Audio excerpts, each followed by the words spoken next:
แต่เศร้า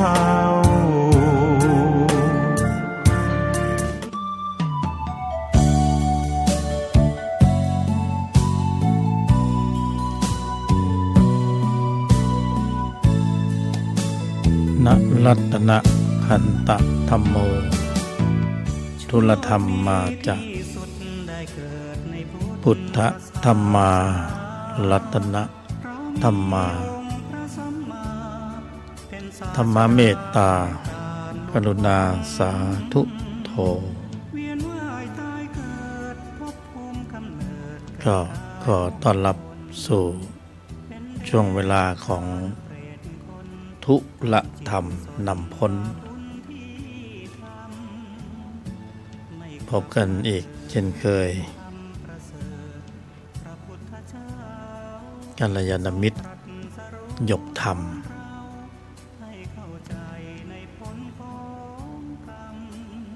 ก็ขยายความ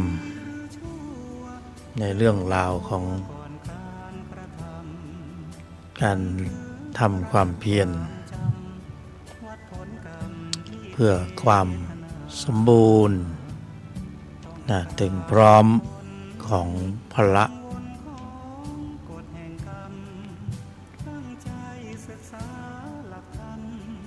เท่าที่โอกาสจะอำนวยให้เราได้ใช้ช่วงเวลาที่เป็นเหตุเป็นปัจจัยในการปรุงในการแต่งเพื่อให้ได้ตามวัตถุประสงค์คือความสมบูรณ์ถึงพร้อมของพระเป็นสำคัญถ้าพระมีความสมบูรณ์ถึงพร้อมแล้วถ้าพระมีความสมบูรณ์ถึงพร้อมแล้วมีข้อมูลอยู่ในใจก็เรียกได้ว่า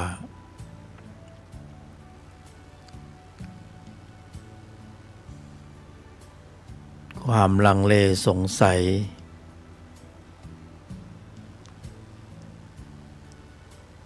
หรือภาวะของจิตต่างๆที่เรามุ่งความปรารถนาเช่นต้องการให้จิตสงบจิตเบาจิตโปร่งจิตสบายตื่นรู้สึกตัวรู้จิตเห็นจิต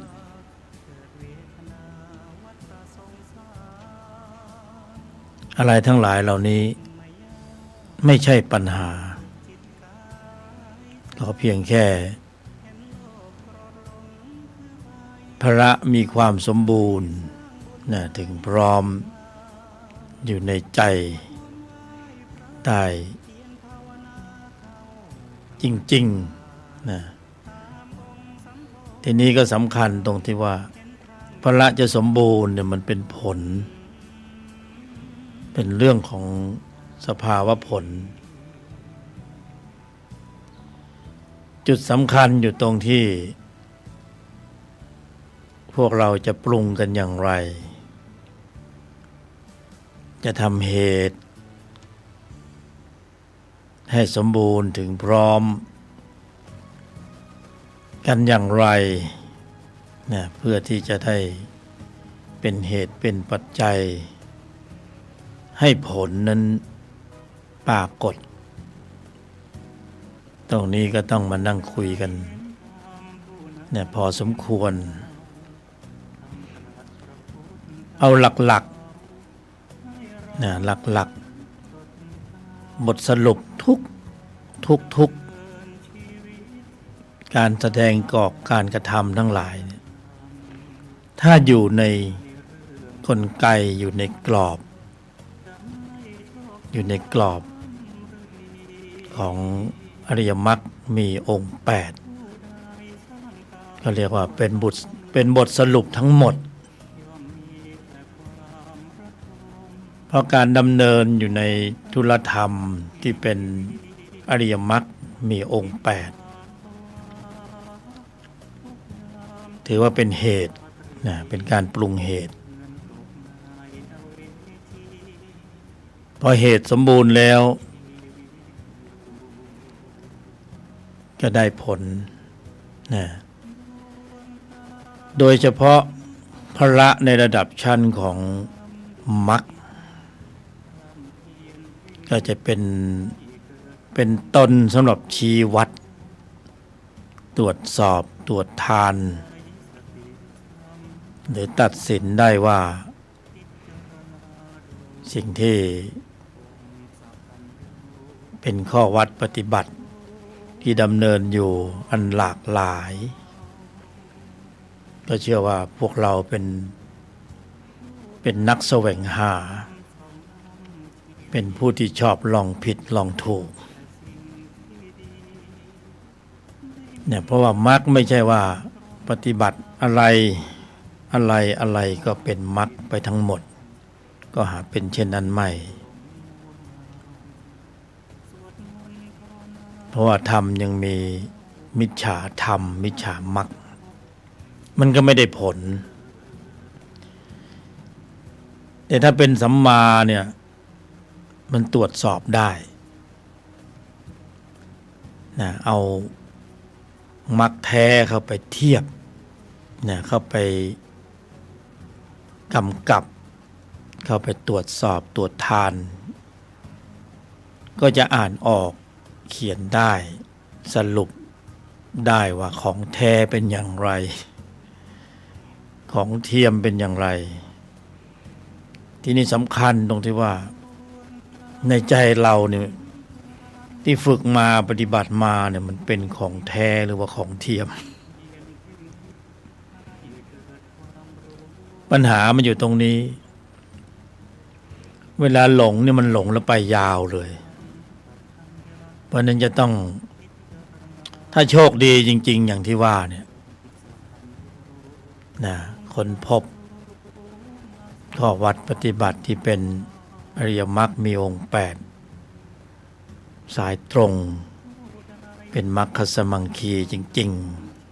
ๆแล้วก็ถ้าได้แล้วไม่เป็นปัญหานะโดยเจตนาที่จะเอาสภาวธรรมที่เป็นมรรคที่มีจริงเป็นจริงจะเอาไปจับเอาไปตรวจสอบนะข้อวัดปฏิบัติอันหลากหลายเนี่ยโดยธรรมชาติเขาจะเป็นของเขาเองเป็นไปเองเป็นจิตเหนือจิตเป็นจิตใหญ่นะจิตลูกพี่ว่างั้นก็ว่าได้จิตทั้งหลายเนี่ยต้องสยบยอมต่ออริยจิตเป็นจิตใหญ่จิตที่สามารถที่จะส่องรู้นะดูเห็นเนี่ยเพราะเป็นโลกุตระเพราะงั้นเมื่อเป็นโลกุตระนี่ส่องรู้ดูเห็นโลกียะจึงไม่ใช่ปัญหาแต่ถ้ายังอยู่ในโลกียะจิตยังเมาอยู่ยังมึนอยู่ยังเพลินอยู่เนี่ยก็มองไม่เห็นโลกุตระเพราะอยู่ชั้นล่างโลกุตระมันอยู่ชั้นบนนะมองลงมาเห็นข้างล่างเพราะฉะนั้นถ้าเป็นมรรคจริงๆเนี่ยโดยธรรมชาติเขาไปจับรู้ดูเห็นเองคือสแกนออกมาได้หมด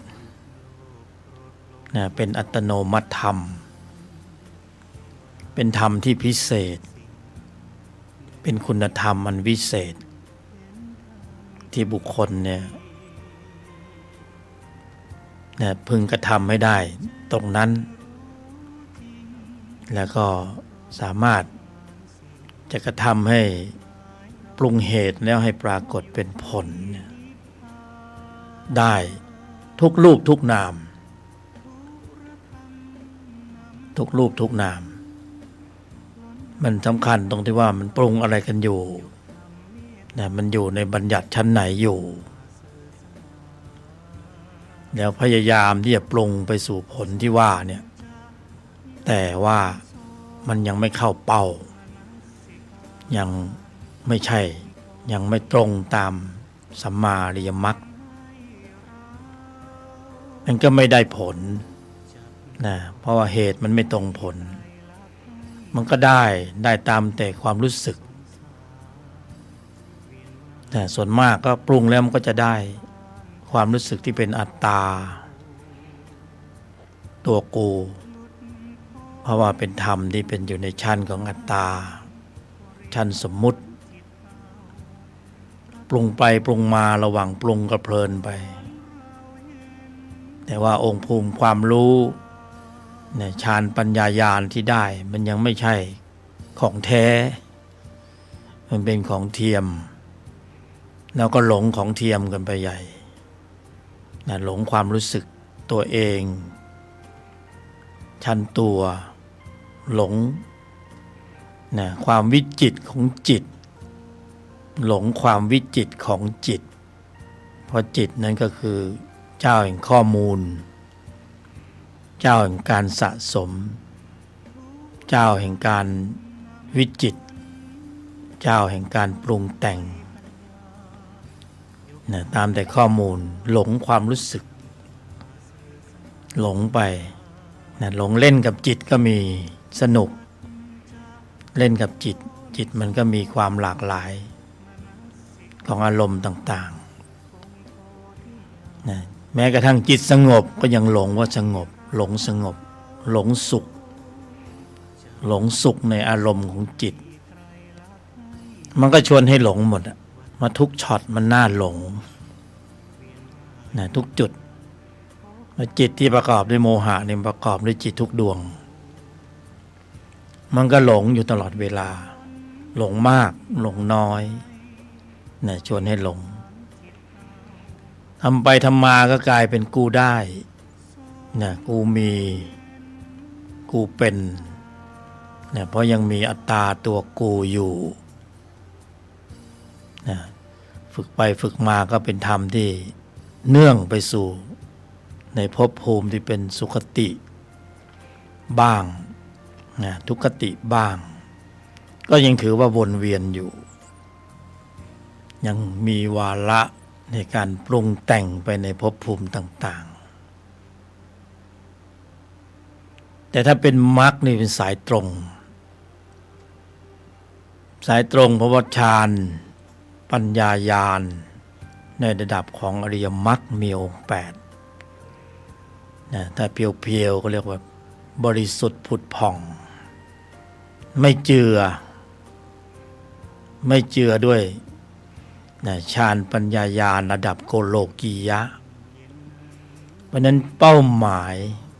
ที่เรามุ่งไปเนี่ยเราก็จะต้องมุ่งไปที่ฌานปัญญาญาณที่เป็นผลที่เป็นความบริสุทธิ์นะที่เป็นความไว้วางใจได้ว่างั้นเถอะแต่ในชั้นนี้นี่สำคัญที่สุดก็คือการปรุงเหตุผลนั้นไม่มีปัญหาหรอกเพราะว่าเอามาพูดกันได้เอามาเล่าสู่กันฟังได้เอามาสาธยายมารจนายังไงก็ได้แต่นั่นคือผลนะหรือเราก็จะเอาผลมากลางแล้วก็ทำความรู้สึกให้เป็นผลแต่ว่าเหตุมันยังไม่มีเหตุยังไม่ได้ปรุงถ้าปรุงเหตุถูกต้องถูกส่วนตรงตามความเป็นจริงผลจึงไม่ใช่ปัญหาจะจิตสงบจิตจะนิ่งจิตจะไม่ฟุ้งซ่านรำคาญหงุดหงิดไม่อึดอัดขัดเคืองไม่เหนื่อยหน่ายไม่ท้อแท้จิตเบาจิตสบายก็ปรุงได้นะ แต่ถ้าเป็นการปรุงโดยมรรคเนี่ยเป็นสภาวะที่ไว้วางใจได้นะไม่กระเพื่อมไม่ขึ้นไม่ลงนะปรุงด้วยเหตุอื่นๆที่ปรุงกันหลากหลายอย่างไว้วางใจไม่ได้สิ่งที่พระบรมศาสดาองค์สมเด็จสัมมาสัมพุทธเจ้าทรงตรัสรู้คือข้อวัดปฏิบัติที่ไว้วางใจได้เชื่อมั่นได้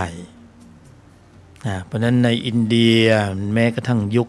สมัยโบราณยุคก่อนแม้กระทั่งยุคปัจจุบันข้อวัดปฏิบัติก็ยังมีความหลากหลายเยอะแยะเต็มไปหมดแต่ละเกจิอาจารย์ก็ชูโรงเอาว่าอันนี้แหละใช่ก็มีลูกศิษย์ลูกหากันตามเส้นสายตามแต่สายบุญสายบาปสายกรรมก็สายไหนก็ไปสายนั้นนะแต่สายตรงก็มีสายเดียวคือสายเอกสายเดียวที่พระบรมศาสดาสิการยอมหยุดเย็นนิ่งในไม่โต้ตอบโอ้ยบรรยายแล้วขนลุกเลยนี่ขณะบรรยายนี่นะขนลุกเกิดธรรมปีตินะคิดว่าใช่แล้วล่ะเอาไปปรุงเอาไปทำนะโยนิโสมนสิการ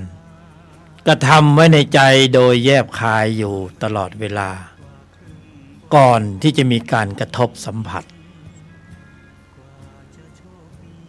ใช้ได้ทุกที่ทุกแห่งทุกเวลาไม่จำกัดการเวลาไม่จำกัดสถานที่ที่เราคุ้นชินเนี่ยจะเป็นข้อวัดปฏิบัติที่ต้องมีเวลาต้องมีสถานที่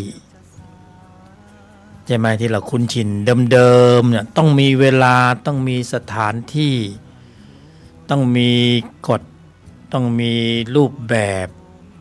ต้องมีสีสันต้องมีการกระทำต้องมีพิธีกรรมต้องมีวาทกรรมที่สวยหรูต้องมีครูบาอาจารย์ต้องมีผู้นำแต่ที่นำเสนอนี่มันไม่มีอะไรสักอย่างเลยนะตัวท่านนำตัวท่านเองนั่นแหละกฎก็ไม่มีระเบียบก็ไม่มีสีสันก็ไม่มีเวลาไม่มีการกระทำทุกอย่างกำหนดได้เลยนะสถานที่ก็ไม่ต้องพูดถึงที่ไหนก็ได้โยนิโสมนสิการเนี่ยสูตร4 ยอนี่นะยอมหยุดเย็นนิ่งในไม่โต้ตอบกำหนดหมายไว้ในใจโดยแยบคายอันนี้เท่ากับฉีดวัคซีนเข้าไปเรียบร้อยแล้วนะพอกำหนดหมายได้อย่างนี้เนี่ยในใจโดยแยบคายอยู่ตลอดเวลานี่อริยมรรคเป็นธรรมที่ต้องกำหนดเจริญอย่างเนี้ยแค่เนี้ยครอบคลุมหมดเลย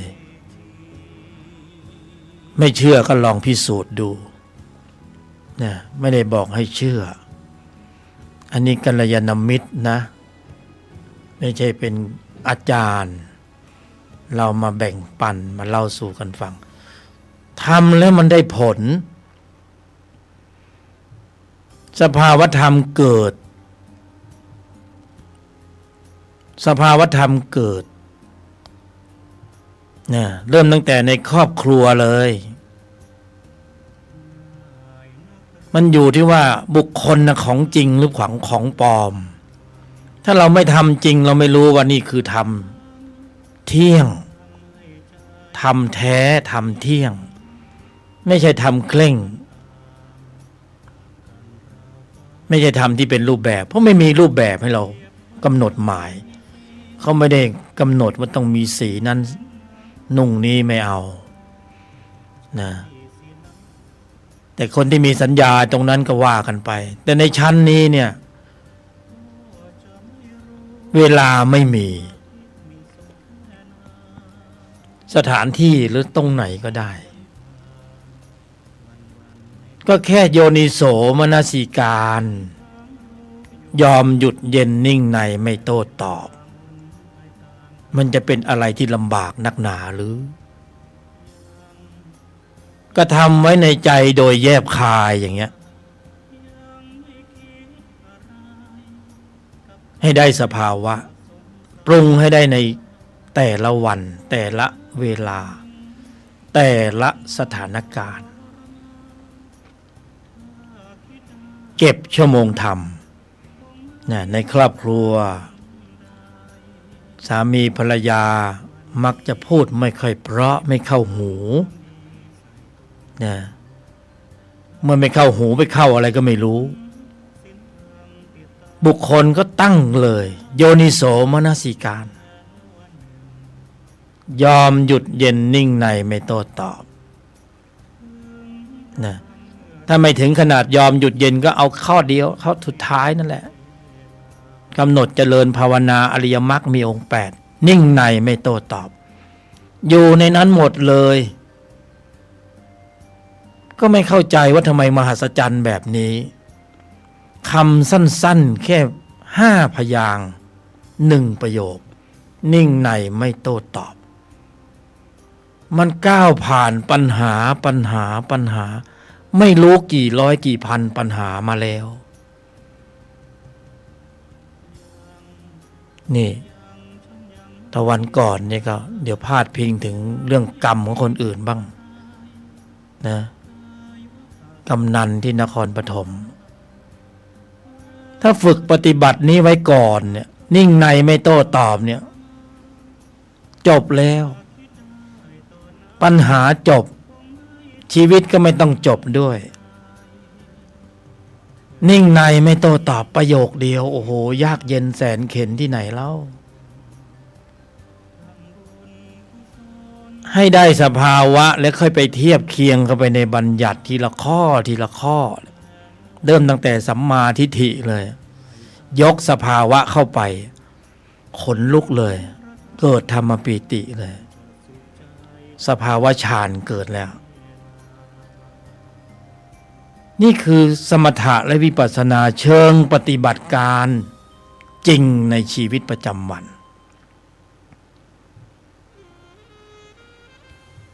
มหัศจรรย์มากนะถึงว่าที่มนุษย์มีระยะเวลาอายุที่สั้นแต่ถ้าเข้าถูกต้องถูกส่วนตรงตามความเป็นจริงแล้วเนี่ยเร็วแรงทะลุมิติก้าวข้ามภพภูมิต่างๆไปโลกุตระเลยกว่าที่จะมีคนเอาเรื่องเหล่านี้มาบอกพวกเราเนี่ย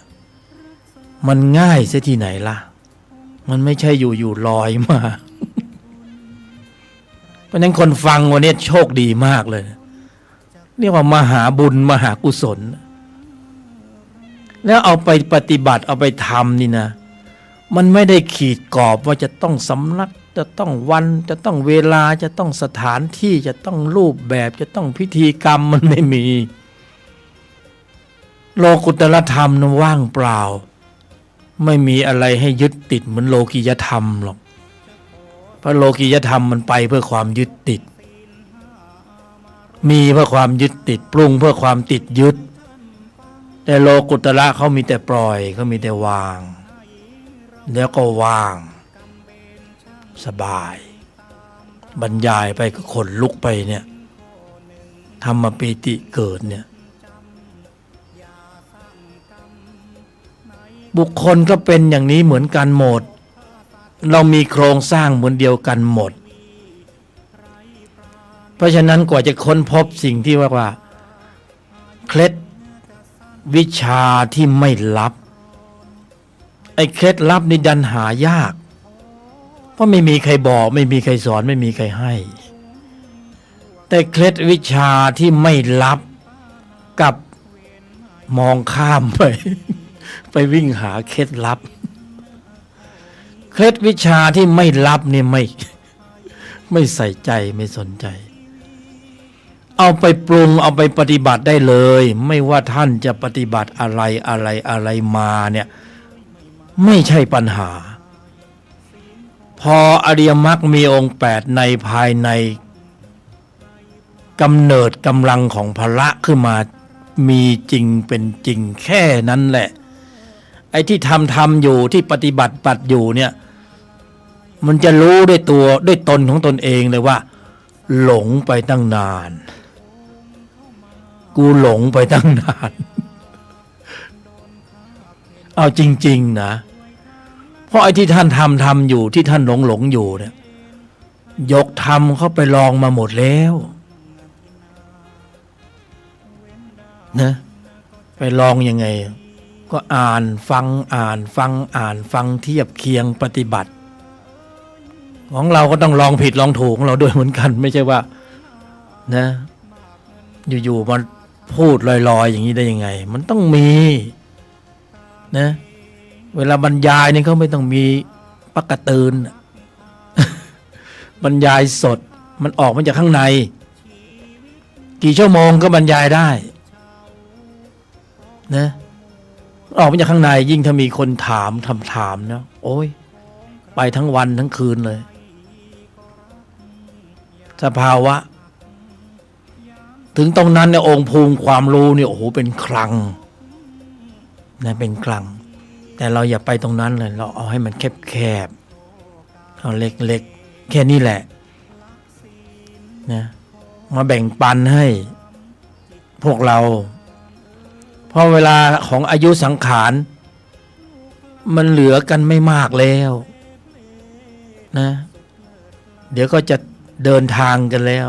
สังขารหมดวาระถ้าไม่บรรยายวันนี้ไม่พูดวันนี้น่าจะให้พูดวันไหนพรุ่งนี้ไม่รู้ว่าจะเจอกันหรือเปล่าอะไรมันแน่นอนมันไม่มีอะไรแน่นอนสักอย่างนะนี่เพราะฉะนั้นเอาไปปรุงเลยมันไม่มีอะไรซับซ้อนมีแค่โยนิโสมนสิการ นิ่งในไม่โต้ตอบ ถ้าอยู่ในสถานการณ์ที่คับขันบีบคั้นกดดันก็เอายอมหยุดเย็นใส่เข้าไปแล้วก็นิ่งในไม่โต้ตอบกระทำไว้ในใจโดยแยบคายให้ได้ให้มีให้เป็นให้จริงแล้วผ่านสถานการณ์ตรงนั้นไปได้สภาวธรรมเกิดนะจะผ่านได้อย่างไรแสดงว่าโยนิโสมนสิการเนี่ยเป็นเหตุในการปรุงพอปรุงเหตุแล้วอะไรเคลื่อนกำลังออกมาควบคุมสถานการณ์ของใจในภายในอะไรที่เป็นผลแล้วเคลื่อนกำลังออกมาควบคุมสถานการณ์ของใจในภายในโดยอัตโนมัติธรรมนะพละห้ามาสรุปอยู่ตรงที่พละห้าพละห้ามีกำลังมากขึ้น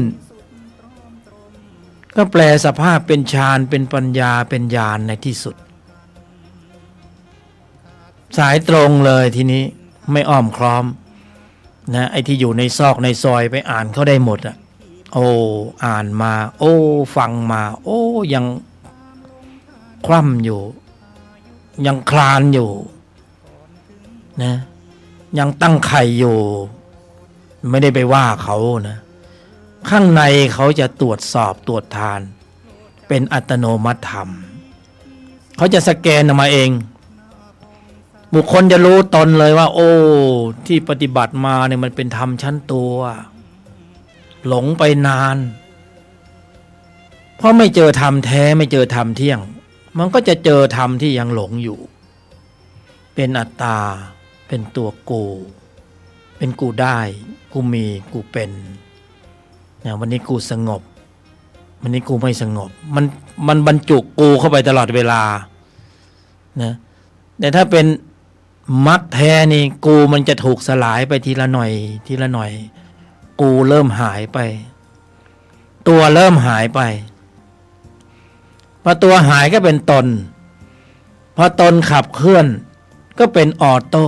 อัตโนมัติธรรมออโต้ไพลอตรันนิ่งโดยที่ไม่ต้องนะเพราะจุดเริ่มต้นกระดุมเม็ดที่หนึ่งมันใช่แล้วเม็ดที่สองก็ไปต่อรันนิ่งออโต้เครื่องยนต์มันสตาร์ทแล้วกลไกของมรรคที่สตาร์ทเครื่องแล้วเขารันนิ่งเขาเดินของเขาเองเขาเดินของเขาเองเราไม่ต้องไอความรู้สึกที่เป็นอัตตาตัวกูภายนอกเนี่ยรูปนั้นนามนี้ชื่อนู้นนี่นั่นเนี่ยมันไม่ได้มีผลอยู่เกี่ยวกับข้างในเลยเขาเป็นธรรมชาติที่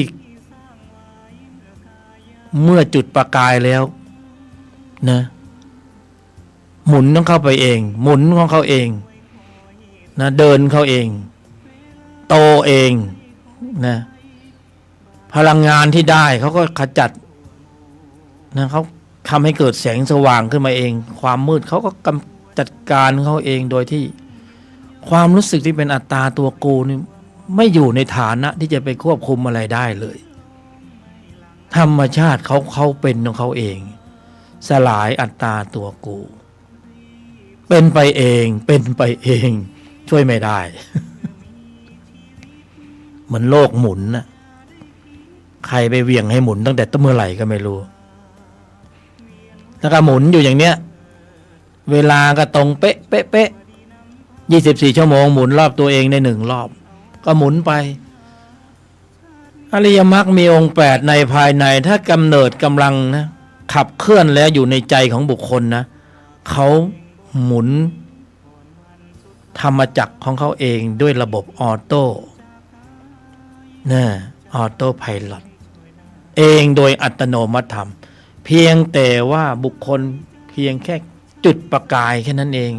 สตาร์ทเครื่องครั้งเดียวเขาเป็นไปเอง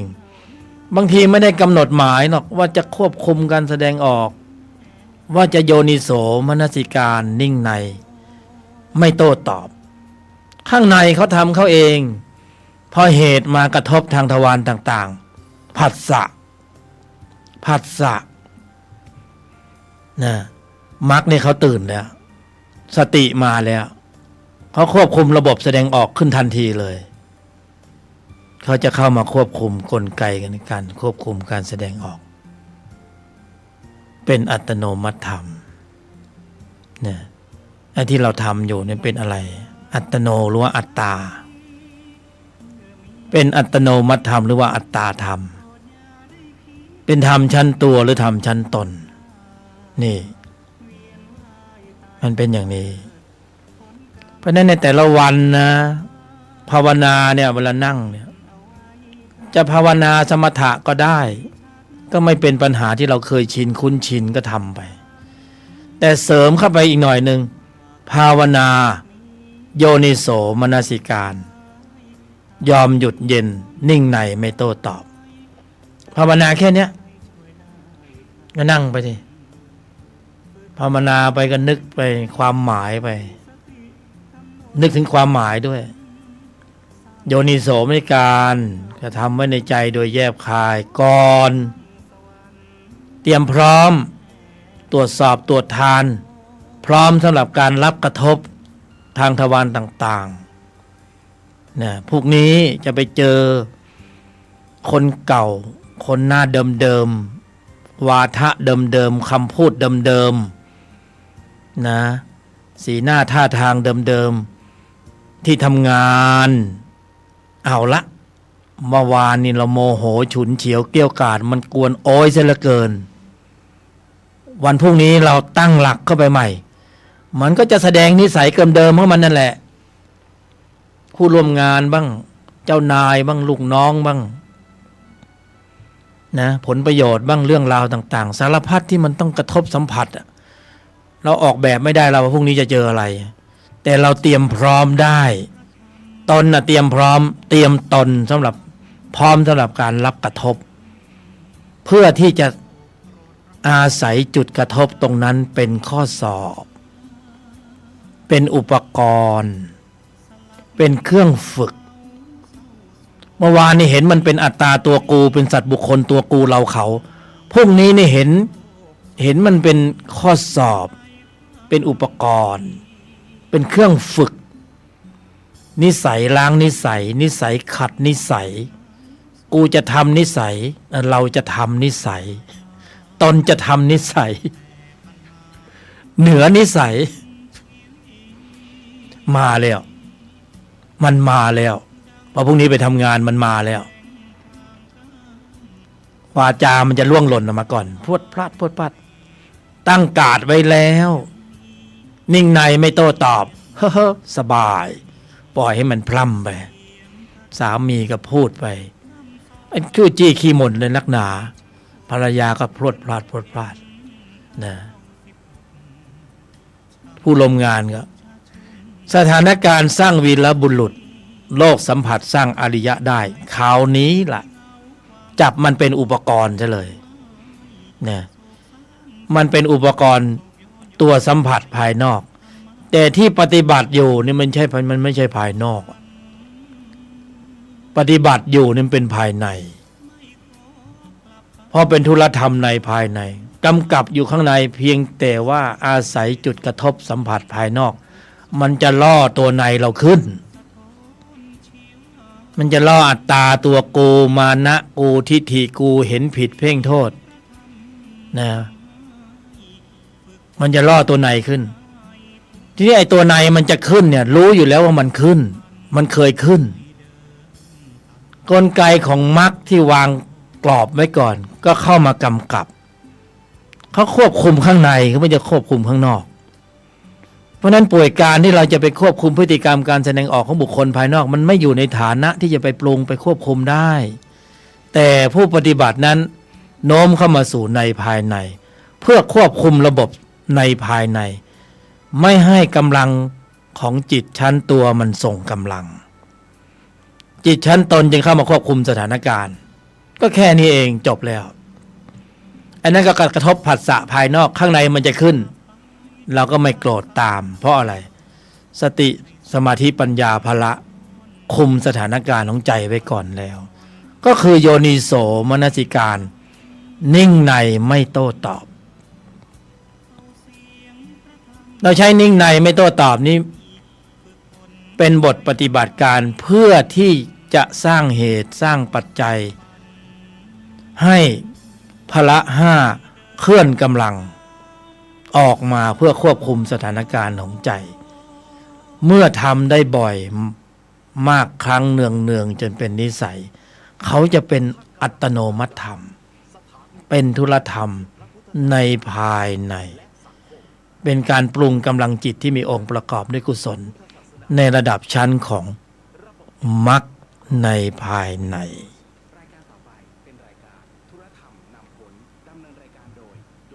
มรรคในภายในเป็นสติรอบในสมาธิรอบในปัญญารอบในความเพียรรอบในอยู่ในภายในล้วนๆนี่คือความมหัศจรรย์ของธรรมชาติที่ให้มาแล้วและบุคคลทุกรูปทุกนาม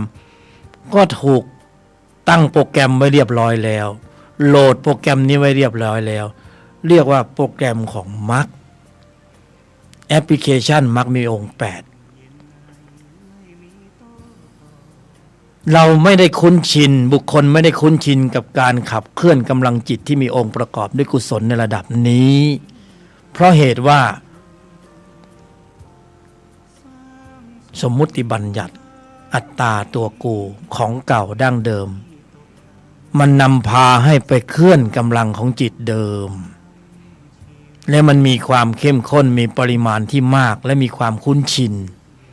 ในที่นี้ก็คืออัตตาตัวกูอวิชชาโลภะโทสะโมหะแต่ธรรมชาติมีของแก้กันธรรมที่ว่าก่อนหน้านี้เป็นธรรมสายเกิดและที่สาธยายชี้นำให้ตนทั้งหลายปฏิบัติเป็นธรรมสายดับเป็นฝั่งตรงกันข้าม เอามาแก้กันโดยเฉพาะเขามาแก้กันเองไม่ใช่อัตตาตัวกูไปแก้ธรรมชาติเขามีอยู่ของเขาอยู่แล้วก็คือระบบปฏิบัติการที่พระบรมศาสดาทรงค้นพบคืออริยมรรคมีองค์8ทรงตรัสรู้อริยสัจ4เพราะทำสายเกิดชั้นตัวมันเป็นเหตุเป็นปัจจัยในการนำส่งสืบเนื่องสืบต่อให้เกิดสภาวะทุกข์นิพพานดับทุกข์มีเหตุแห่งการดับทุกข์คืออริยมรรคมีองค์8ก็คือทำในตรงกันข้ามกับสิ่งที่แสดงออกเมื่อเข้ามาสู่วังบนแห่งทุกข์ด้วยอาการแห่งการไม่สำรวมระมัดระวังตั้งมั่นให้ถึงพร้อมก็ต้องออกด้วยอาการแห่งการสำรวมระมัดระวังตั้งมั่นให้ถึงพร้อมอะไรล่ะที่เป็นองค์บริกรรมภาวนาที่รัดสั้นเร็วแรงง่ายที่สุดในชีวิตประจำวันก็คือโยนิโสมนสิการยอมหยุดเย็นนิ่งในไม่โต้ตอบเป็นเหตุในการปรุงกำลังของมรรคเพื่อออกจากวังวนแห่งวัฏฏะของกองทุกข์นี่เองเพราะเราเข้าสู่วังวนแห่งวัฏฏะด้วยเหตุแห่งการไม่สำรวมคืออะไรล่ะไม่ยอมเห็นไหมไม่ยอมไม่หยุดนะไม่เย็นนี่เพราะนั้นตรงกันข้ามก็ยอมหยุดเย็นไปซะเลยที่ไม่ยอมแต่ยอมตายนี่ยอมตายได้หยุดแค่พฤติกรรมการแสดงออกดั้งเดิมที่คุ้นชินแค่นั้นเองก็น่าจะยอมนะแต่บางคนไม่ยอมไม่หยุดไม่เย็นอัตตามานะทิฏฐิตัวกูแต่ว่ายอมตายได้เห็นไหมไม่คุ้มกันเลย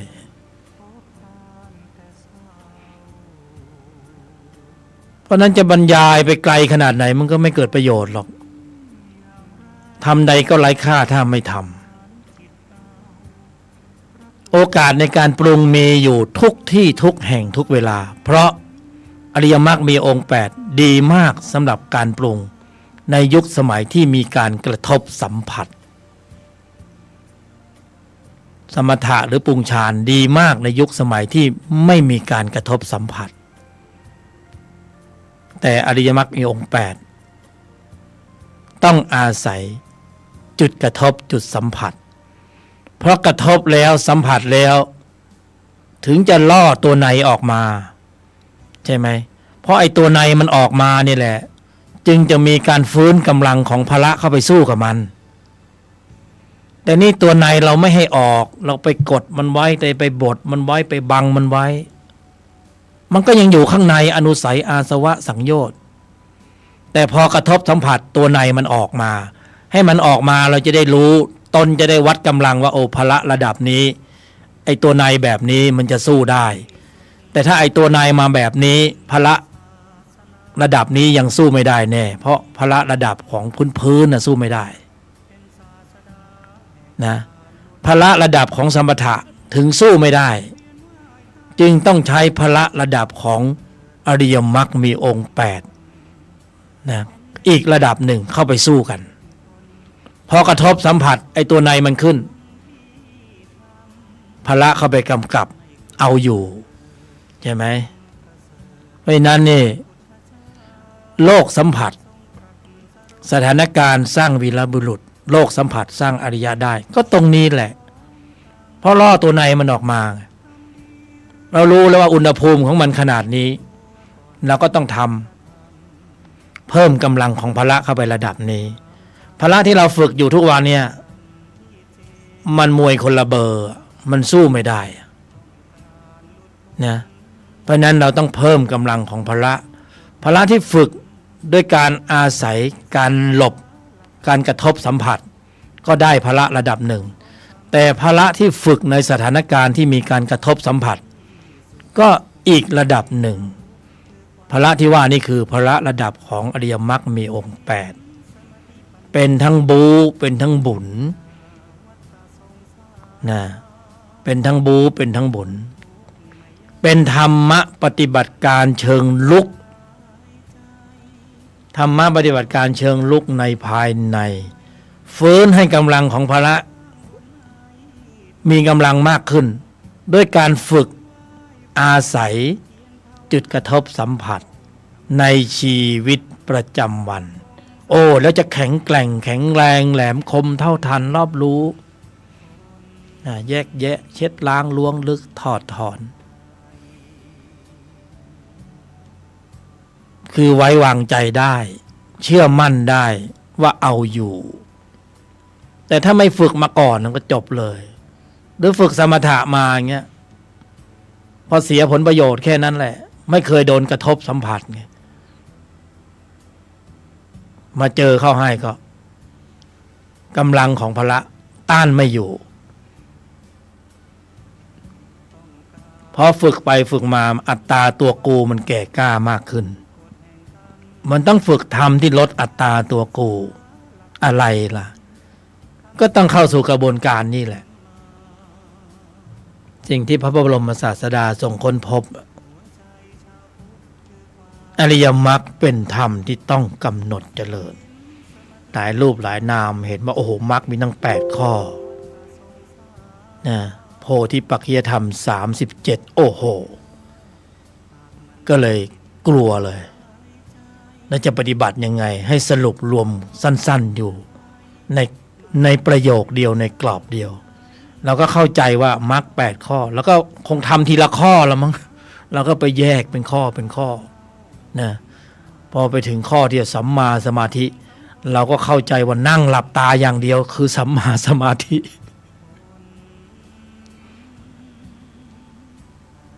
องค์ประชุมองค์ธรรมกุศลจิตในระดับของมรรคที่เขาประชุมพร้อมกันเนี่ยเป็นมรรคสมังคีเนี่ย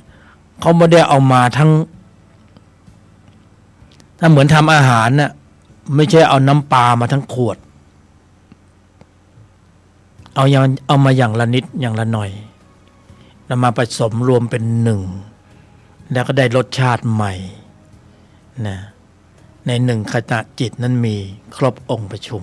อยู่ในนั้นหมดเลยเพราะฉะนั้นในแต่ละวันเนี่ยเร่งทำความเพียรเถิดเพราะสิ่งที่นำเสนอไม่ใช่เป็นครูบาอาจารย์มาสอนหรอกเราเป็นเพียงแค่กัลยาณมิตรบอกแล้วว่าเทคนิคเล็กๆนี้มาแบ่งปันกันนะเพราะใช้แล้วได้ผลถึงบอกต่อโยนิโสมนสิการนิ่งในไม่โต้ตอบในทุกสถานการณ์เริ่มต้นในครอบครัวเลยเล็กๆกำหนดนะกำหนดเจริญโยนิโสมนสิการนิ่งในไม่โต้ตอบพอนึกถึงว่าจะกำหนดเจริญเนี่ยมันก็เข้าระบบแล้วระบบเขาออนไลน์แล้วทำแล้วนะมีกลไกแค่นี้เองที่ว่าจิตที่มีตัวประกอบในฝ่ายตรงกันข้ามเนี่ยเขาไม่ต้องมีการกำหนดหมายพอเสียผลประโยชน์แค่นั้นน่ะจิตที่มีตัวประกอบด้วยความโกรธมันก็ขึ้นสู่วิถีจิตทันทีเลยมันไม่ได้มีการกำหนดหมายอะไรแต่มันมาจากความเคยชินสัญชาตญาณดิบมีข้อมูลอยู่แล้วมีความคุ้นชินมากมันก็ขึ้นสู่วิถีจิตง่ายพอขึ้นสู่วิถีจิตง่ายมันก็ผลักดันให้เกิดพฤติกรรมการแสดงออกง่ายนะการแสดงออกก็ล้มเหลวขึ้นมาทันทีแต่ในชั้นนี้นี่ต้องเข้าสู่กระบวนการเพราะจิตไม่ได้คุ้นชินกับข้อวัดปฏิบัติเหล่านี้พอสร้างความเคยชินมากขึ้นเขาก็เป็นอัตโนมัติธรรมเหมือนกันแต่ในชั้นเดิมเขาเรียกว่าอัตตาธรรมไม่ใช่อัตโนมัติธรรมเพราะมันปรุงบ่อยทำบ่อยมันก็ยังมีอัตตามากขึ้นจิตมันจะเรคคอร์ดข้อมูลจะจำข้อมูลของมันได้ตลอดผัสสะแล้วมันก็จะโกรธเป็นอัตตาตัวกูอัตตาตัวกูมันก็จะแก่กล้าปริมาณความเข้มข้นของมันก็จะมากขึ้นตามลำดับนี่เราฝึกในสิ่งที่ตรงกันข้าม เพื่อที่จะได้ลดทอนนะไม่ได้ต้องการที่จะไปหักล้างฝ่ายตรงข้ามเขาโดยตรงแต่ธรรมชาติของแสงสว่างเนี่ยเมื่อเหตุปัจจัยของแสงสว่างมีเราไม่ได้ไปสั่งแสงสว่างนี่ว่าจงไปทำลายความมืดเราไม่ได้ไปสั่งจิตที่เป็นฌานปัญญาญาณในระดับชั้นของมรรคว่าจงไปทำลายวัฏจักรจิตไม่ใช่นะเขาจัดการกันเองอัตโนมัติธรรมมีหน้าที่ในการจัดการอัตตาธรรมเองโดยอัตโนมัตินะอัตโนมัติธรรมอัตโนมัติธรรมจะต้องเป็นอริยมรรคมีองค์8ถึงจะเข้าสู่กระบวนการของอัตโนมัติธรรมเพื่อที่อัตโนมัติธรรมที่มีกำลังมีพละที่มีกำลังเหนือกว่าย่อมมีอำนาจการเหนืออัตตาธรรมเมื่อมีอำนาจการเหนือกว่าอัตตาธรรมอัตตาธรรมมันจึงไม่มีกำลังที่จะขึ้นสู่วิถีจิตเมื่อขึ้นสู่วิถีจิตไม่ได้มันก็ชี้นำการแสดงออกไม่ได้เมื่อชี้นำการแสดงออกไม่ได้การกระทำกรรมที่เป็นอกุศลก็เกิดไม่ได้ก็เป็นศีลเป็นสมาธิเป็นปัญญานี่เมื่อชี้นำการแสดงออกไม่ได้เหตุปัจจัยของการเกิดในอบายภูมิก็เกิดไม่ได้ไม่มีข้อมูลแต่ตอนนี้เราส่องเข้าไปในใจของเราเนี่ยโอ้โหข้อมูลในการเกิดในอบายภูมินี่เราเพียบเลยเพราะฉะนั้นไม่ใช่ปัญหาเราจะไปนรกก็ไม่ใช่ปัญหา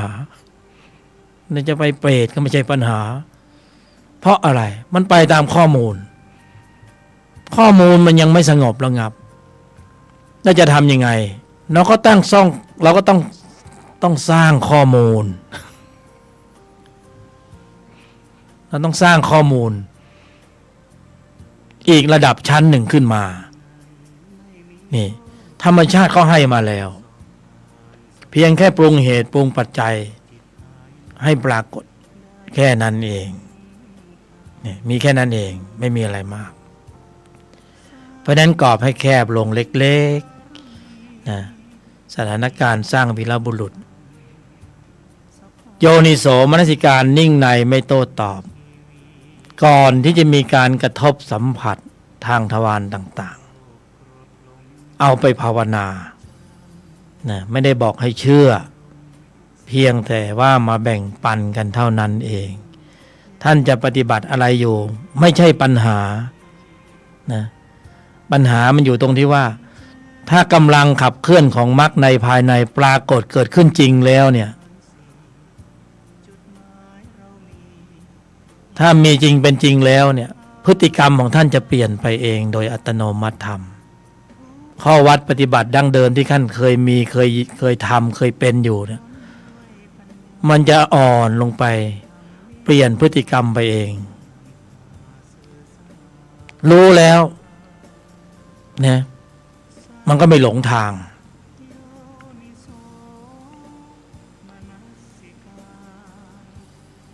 ภาวนาไปเลยในแต่ละวันนะนั่งสมาธิอย่างที่ว่าก็ได้โยนิโสมนสิการยอมหยุดเย็นนิ่งในไม่โต้ตอบยอมหยุดเย็นนิ่งในไม่โต้ตอบเตรียมพร้อมสำหรับการรับกระทบเหมือนแมลงมุมชักใหญ่เตรียมพร้อมสำหรับการรับกระทบเหมือนการปล่อยคลื่นความถี่ของเรดาร์เข้าไปครอบคลุมพื้นที่ไว้ก่อนเตรียมนะสิ่งแวดล้อมสัตว์บุคคลเรื่องราวต่างๆล้วนแล้วแต่เป็นข้อสอบเป็นอุปกรณ์นะแต่เดิมเนี่ยเราเห็นสิ่งแวดล้อมมาเป็นอัตตาเป็นตัวกูเนี่ยทีนี้เราจะเห็นสิ่งแวดล้อมที่มากระทบเนี่ยเป็นอุปกรณ์เป็นข้อสอบเสียงที่มาเข้าหูมาทดสอบดูว่าใจเราเป็นยังไงกระเพื่อมไหมขึ้นไหมนะนิ่งในไม่โต้ตอบได้ไหมมันจะวัดอุณหภูมิได้ มันจะวัดว่าข้างในเป็นของจริงหรือของปลอมฝึกไปเก็บชั่วโมงไปในแต่ละวันในช่วงจังหวะที่มีกายมนุษย์นี่กายมนุษย์เขารองรับระบบปฏิบัติการทางจิตมักมีองค์8นี้ได้กายอื่นไม่สามารถจะรองรับระบบปฏิบัติการนี้ได้มันปรุงไม่ได้จริงๆมีแต่กายมนุษย์เท่านั้นที่รองรับเนี่ยโปรแกรมของมรรคโปรแกรมของอริยสัจ4โปรแกรมของโพธิปัจจยธรรม37โหลดไว้เรียบร้อยแล้วนะบุคคลไม่รันนิ่งเองไม่ปรุงไม่แต่งไม่เล่นนะไปเล่นอย่างอื่นที่คุ้นชินกว่าใช่ไหมเราไม่ปฏิเสธนะไม่ต้องบอกไม่ต้องสอนเราก็ทำเป็นรักเป็นโลภเป็นโกรธเป็นฉุนเฉียวเกลี้ยวกล่อมเป็นสัญชาตญาณดิบโหดเป็นใช่ไหมนะขี้จุขี้วอกเป็นนะขี้โกงก็เป็นหมดเลยไม่ต้องบอกไม่ต้องสอนกูทำเป็นนะเพราะโปรแกรมเหล่านี้มันก็ลงมาให้เรียบร้อยมีข้อมูลเก่าๆสำหรับเอามาเล่นบนเวทีใจใช่ไหมจำได้นะเคยมีเล่มีเหลี่ยมมีเพทุบายใช่ไหมมันก็จะต้องเล่นเป็นอีกอะเล่นเล่เล่นเหลี่ยมแหมมีเหลี่ยมมีคูวาทกรรมเอารัดเอาเปรียบเขาอย่างเงี้ยไอ้ตัวนี้คือทำสายเกิดทำที่ทำให้เกิดวิบากกรรมที่เป็นทุกข์การเคลื่อนออกจากวังวนแห่งวัฏฏะเนี่ยใช้อุบายวิธีโดยแยบคายก็คือโยนิโสมนสิการเพราะนั้นลดทอนเล่เหลี่ยมเพทุบายลงบ้างเผามือหน่อยเพราะว่าจิตเขาจะบันทึกข้อมูลทุกพฤติกรรมการแสดงออกของบุคคลเนี่ยเขาก็เอาไปกลั่นนะมันไม่หนีไปไหนเพราะนั้นเพื่อความปลอดภัยเนี่ยเราก็เข้าข่ายของธรรมะใช่ไหมเราเข้าข่ายของธรรมะเราก็จะปลอดภัยธรรมะท่านบอกว่าให้ใช้อุบายวิธีโดยแยบคายนะมาเส้นทางนี้แล้วจะปลอดภัยไอ้เราก็ไม่เชื่อเราก็ยังมีเล่มีเหลี่ยมมีเพทุบายต่างๆนะก็แล้วแต่เพราะว่าจิตเขายุติธรรมที่สุดคุณจะปรุงอะไรยังไงตรงไหนจิตเขาไม่ได้สนใจเขาบันทึกข้อมูลตรงนั้นนี่คือความยุติธรรมของจิตนะจิตนิสากลเขาเป็นอย่างนี้เขาเป็นธรรมชาติที่เป็นอย่างเนี้ยเขาเป็นอยู่อย่างนี้นี่แล้วก็มีระบบลดทอนระบบแก้ไขระบบผ่อนคลายระบบให้หลุดออกจากวังวนแห่งวัฏฏะเดิมใช่ไหมออกจากเกมปิดเกมไม่เล่นด้วยแล้วก็คือสิ่งที่พระบรมศาสดาทรงค้นพบคือพระองค์ตรัสรู้อริยสัจสี่นะที่สุดท้ายก็คือมรรคทางปฏิบัติเพื่อออกจากวังวนแห่งเกมนรกเกมเปรตเกมอสุรกายเกมสัตว์เดรัจฉานนะเล่นกันคุ้นชินเป็นทุกคนทุกรูปทุกนามใช่ไหมแต่คนที่เขาปรารภความเพียรก็ว่าโอ้ยสมบุมันไม่ไหวนะแบบนี้เราออกจากเกมดีกว่ากูไม่เล่นด้วยแล้วนะมันเล่นขี้โกงเล่นขี้โลภเล่นอย่างนี้เราไม่อยากเล่นด้วยเราไม่ต้องการจะเจอพวกมนุษย์ที่มันเล่นแบบนี้ใช่ไหมเราออกจากเกมดีกว่าแล้วก็ไปหาพระพุทธเจ้าพระองค์ตรัสรู้ว่าอริยมรรคมีองค์8เนี่ยเป็นธรรมต้องกำหนดเจริญนะใช้โยนิโสมนสิการควบคุมระบบแสดงออกเพื่อเคลื่อนออกจากวังวนแห่งวัฏฏะตรงนั้นเพราะเราต้องการจะปิดเกมแล้วไม่เล่นแล้วไงมันไม่สนุกนะมันมีแต่ทุกข์ไงเราก็จะออกจากเกมนะออกตรงไหนล่ะช่วงระยะเวลาตรงไหนที่จะออกจากเกมนี้ได้ล่ะเราไปเกิดในนรกเราก็ออกไม่ได้เป็นเปรตแล้วก็ออกไม่ได้อยู่ในสวรรค์แล้วก็เพลินมีความสุขสนุกดีแล้วจะออกทำไมมันเพลินดีอยู่แล้วไงเกิดเป็นมนุษย์มันก็ดิบสุกครึ่งกลางๆบ้าๆบอๆนะเกิดเป็นพรหมทั้งก็ยาวนานมันมีช่องออกช่องเดียว ตอนที่ต้องมาเกิดเป็นมนุษย์นี่เองเพราะไม่มีช่องอื่นช่วงจังหวะที่เกิดเป็นมนุษย์แล้วมีกายสังขารเป็นมนุษย์เท่านั้นที่จะกำหนดเจริญซึ่งอริยมรรคมีองค์8ได้ตรงนี้เป็นช่องออกจากวัฏสงสารของสรรพสัตว์เพราะนั้นกว่าที่เราจะมาเกิดเป็นมนุษย์เนี่ยแล้วเรายังไม่รู้เลยว่าเราสามารถปิดเกมได้นะตอนที่มีกายสังขารเป็นมนุษย์เนี่ยต้องออกตอนนี้ถ้าไม่ออกช่วงนี้จะออกช่วงไหนเดี๋ยวข้อมูลใจที่มีอยู่เนี่ยมันส่งไปเกิดในนรกโอ้พอไปถึงนรกโอ้รู้อย่างนี้กูเกิดเป็นมนุษย์กูออกเสียก่อนดีกว่าอย่างเงี้ยมันไม่ทันแล้วไงเขาไปเกิดเป็นเปรตโอ้รู้อย่างนี้ตอนที่เกิดเป็นมนุษย์กูเข้าสู่ข่ายของนิพพานเข้าโครงการของกำหนดเจริญอริยมรรคมีองค์8ออกเสียก่อนดีกว่าตอนนี้มาอยู่เป็นเปรตเอานะแต่พอไปอยู่สวรรค์มันเพลินนะเทพบุตรก็หล่อนางฟ้าก็สวยมันก็ไม่ได้คิดว่าจะออกแล้วคิดแต่ว่าจะอยู่ต่อไงมันเพลินนะ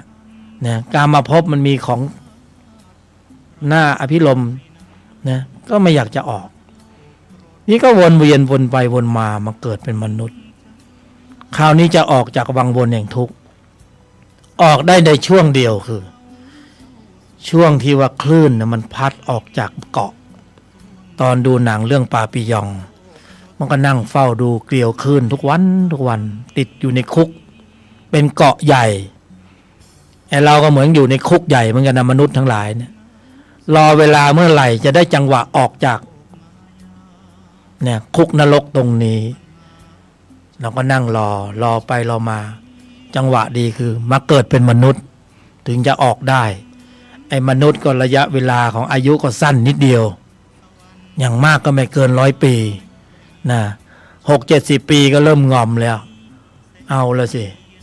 ช่วงจังหวะนี้มันจึงเป็นโอกาสที่ดีมากที่สุดถ้าไม่ออกช่วงนี้ออกช่วงไหนแต่คนที่เขาเพลินอยู่เขาไม่อยากออกอันนั้นก็ไม่ว่ากันก็อยู่ต่อไปแต่คนที่ปรารภความเพียร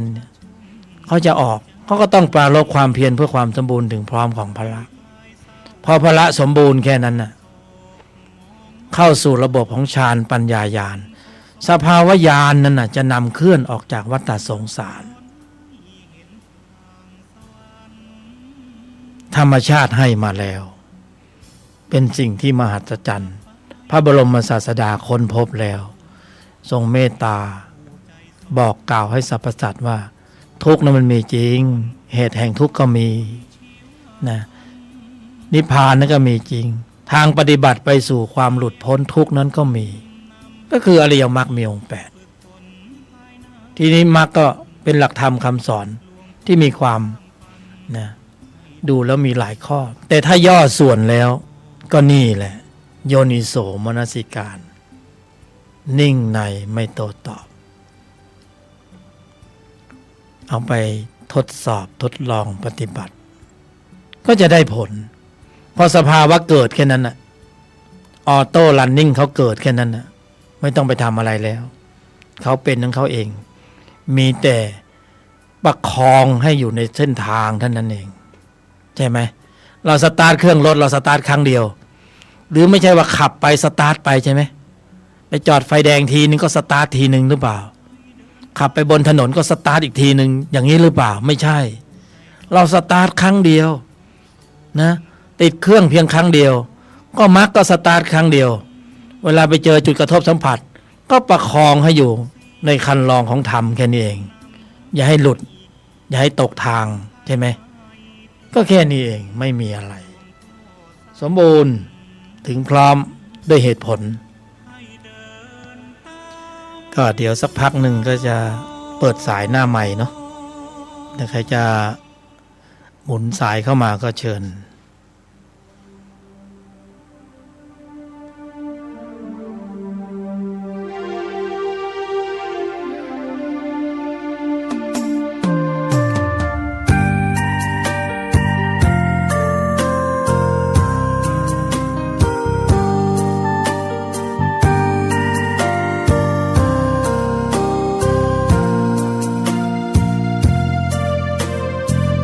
ล หยุดนิ่งเย็นในไม่มีโต้ตอบสอบผ่านสบายฝึกจิตภายในได้มรรคคงธรรมสร้างสมบารมีมิให้ตกต่ำสภาวะธรรมสองนำชีวิตหยุดโลภโกรธหลงปลงอนิจจังวางลงทุกสิ่งเมื่อจิตเรานิ่งเห็นธรรมทันทีแจ่มแจ้งรู้จริงพร้อมวิหารสี่จุดหมายเรามีอยู่ที่นิพพานทุรธรรม ท่านผู้ฟังกำลังอยู่ในรายการธุลธรรมนำพ้นโดยกัลยาณมิตรยกธรรมก็แบ่งปันเทคนิคในการปฏิบัติธรรมในชีวิตประจำวัน 053-226-058 ในรายการธุลธรรมนำพ้นคำถามทางธรรมะสภาวะนักปฏิบัตินะ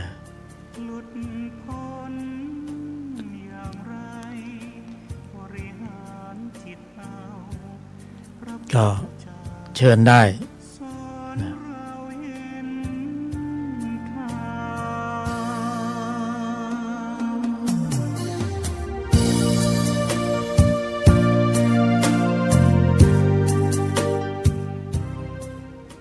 053-226-058หน้าไมค์เลย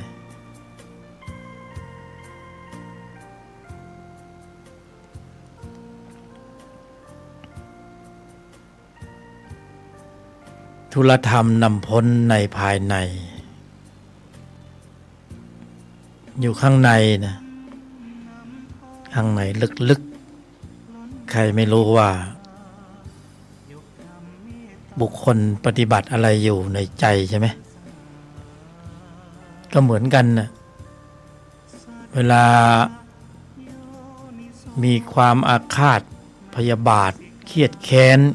ชิงชังอยู่ในใจมันก็มีธรรมะเหมือนกันนะแต่ว่าเป็นธรรมสายเกิดเป็นธรรมดำใครก็ไม่รู้ใช่ไหมเราก็ไม่รู้เหมือนกันนะใครคิดอะไรอยู่ธุลธรรมนำพ้นในภายในก็ลำดับดำเนินเจริญได้โดยอุบายที่เป็นเหตุสร้างเหตุแล้วให้ทำภายในเขาเคลื่อนกำลังของเขาเป็นธรรมชาติก็มีอยู่แล้วเนี่ยแต่มีเหตุมีปัจจัยให้เกิดก็เกิด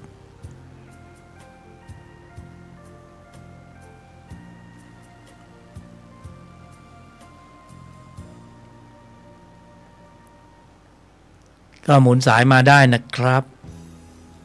053-226-058ผู้บรรยายเป็นฆราวาสนะเป็นกัลยาณมิตรร่วมแสดงความคิดเห็นในแง่มุมต่างๆในทางพระพุทธศาสนาคำถามทางธรรมะสภาวะของนักปฏิบัติแต่จะให้ประโยชน์สูงสุดก็ต้องอยู่ในกรอบในการปรุงในอุบายในวิธีการที่บุคคลจะต้องนำไปใช้ในชีวิตประจำวันกำหนดอย่างไรเจริญอย่างไร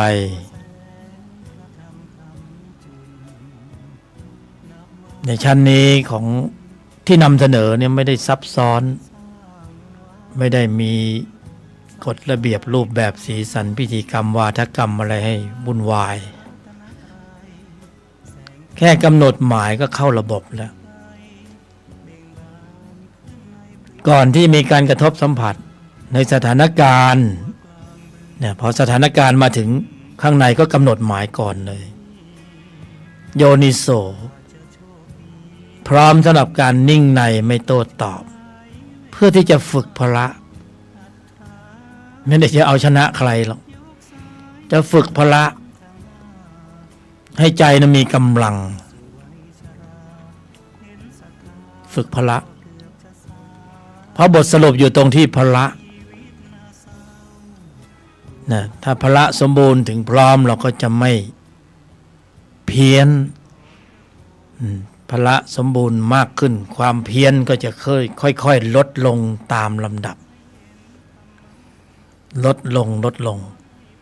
เขาจะลดของเขาเองนะความรู้สึกจะบอกเองในภายหลังเขาลดของเขาเองเขาเป็นอัตโนมัติธรรมเป็นธรรมชาติพอถึงจุดหนึ่งเขาจะบอกเองว่าธรรมทั้งปวงเป็นอนัตตาไม่ต้องไปท่องจำเป็นนกแก้วนกขุนทองหรอกถ้าพละสมบูรณ์ถึงพร้อมด้วยเหตุแห่งมรรค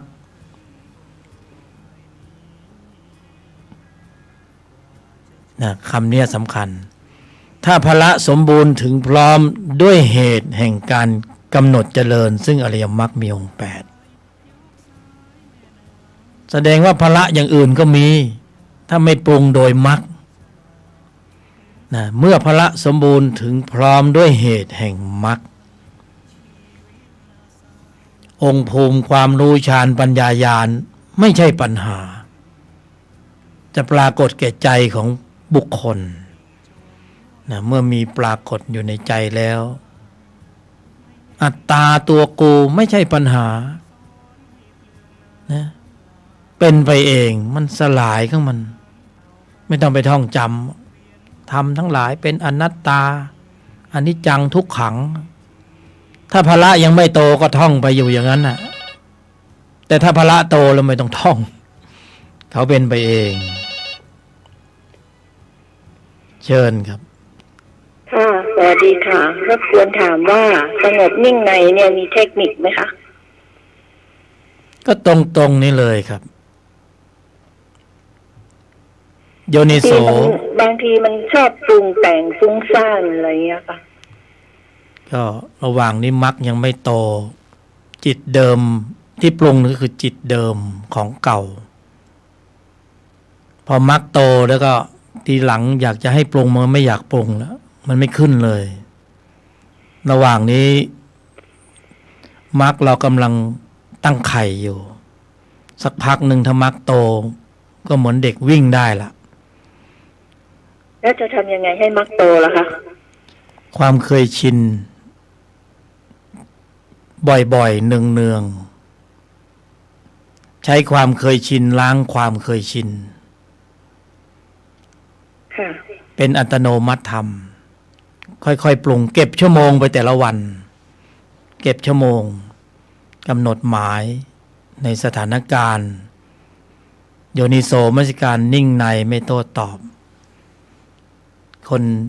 ที่มากระทบสิ่งแวดล้อมจะเป็นอุปกรณ์เรานิ่งเราไม่โต้ตอบในสถานการณ์นั้นๆแสดงว่ามรรคทำงานถ้าเราโต้เราตอบเราสวนแสดงว่ามรรคไม่ทำงาน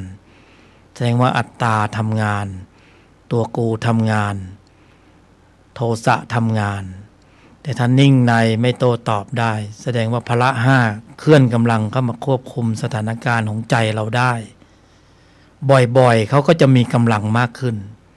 เพราะนั้นต้องสร้างความเคยชินอาศัยเวลากับการฝึกฝนใช่ไหมคะแน่นอนความเพียรสมประทาน4บ่อยๆเนืองๆสถานการณ์จะเป็นเครื่องเพาะบ่มสิ่งแวดล้อมจะเป็นอุปกรณ์แต่เดิมเราเห็นสิ่งแวดล้อมเป็นสัตว์เป็นบุคคลเป็นอัตตาต่อไปเสียงที่มากระทบก็เป็นอุปกรณ์เป็นข้อสอบ เรื่องราวต่างๆผลประโยชน์อะไรต่างๆจะเป็นข้อสอบเป็นอุปกรณ์หมดเพราะว่ามันเป็นสมมุติบัญญัติเขาเรียกสมมุติแต่เรามองเห็นว่าเป็นสมมุติที่เป็นอัตตาสมมุติเขาก็เป็นสัจจะชนิดหนึ่งเป็นสมมุติสัจจะแต่ก็มี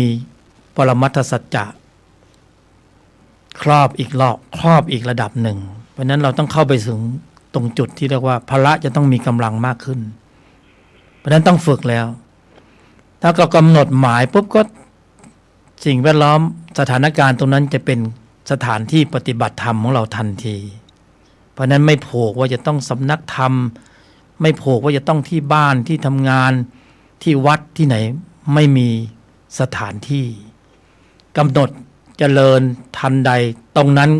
คือสถานที่ปฏิบัติธรรมทันทีก็คือโยนิโสมนสิการพร้อมสำหรับการที่จะนิ่งในไม่โต้ตอบโดยเฉพาะบุคคลที่มากระทบ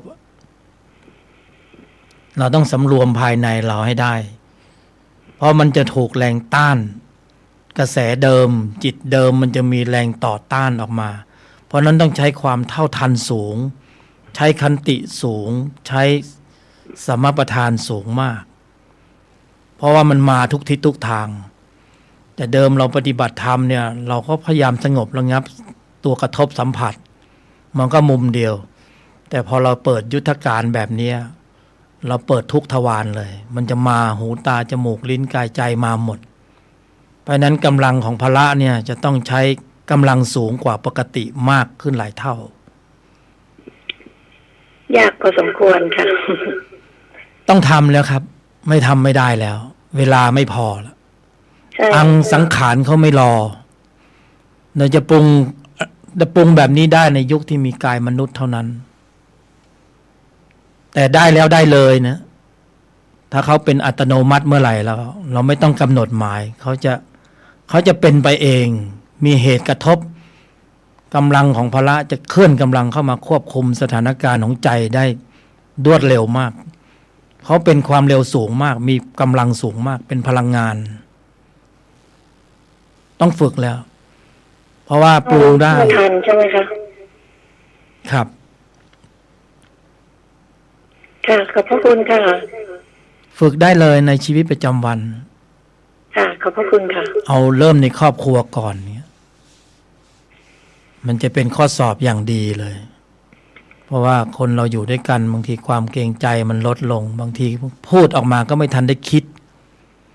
แต่ไอ้ที่ไม่คิดเนี่ยมันกระทบหูเราก็เหมือนกับความรู้สึกเดิมว่าเขามาว่าเราเขามาแซวเราเนี่ยเขามาพูดไม่ดีกับเราเขามาใส่ร้ายบ้างอะไรบ้างแต่ถ้าเป็นไม่ต้องมีเรามันก็จะได้ไม่กระทบกับเราใช่ไหมคะก็ถึงจุดหนึ่งเมื่อพละมีกำลังมากขึ้นนะคำว่าเรานะมันจะหายไปเองคำว่าอัตตาเนี่ยมันก็จะหายของมันไปเองนะเขาจะหายไปก็ต่อเมื่อพละมีกำลังมากขึ้นเหมือนความมืดเขาหายไปเมื่อเหตุปัจจัยของแสงสว่างปรากฏแล้วความมืดเขาไปของเขาเองโดยที่ไม่ต้องไปไล่เขาไม่ต้องไปไล่ความโกรธไม่ต้องไปไล่อัตตาไม่ต้องไปกดข่มไม่ต้องไปเบี่ยงไม่ต้องไปบังอะไรสักอย่างขอแค่พละโตอย่างเดียวแค่นั้นแล้วพละต้องเป็นพละระดับของมรรคด้วยนะถ้าพละระดับอย่างอื่นนะเขาไม่หนีไม่ไปพละระดับของมรรคเนี่ยรบกวนถามนะคะพอดีเลื่อนมาเจอรายการนี้พอดีไม่ทราบมีวันไหนบ้างทุกวันศุกร์เวลา3 โมงเช้าถึง5 โมงเช้า9 ถึง 11ครับค่ะทุกวันศุกร์ขอบพระคุณ9 น.ถึง 11 น.สวัสดีค่ะอนุโมทนา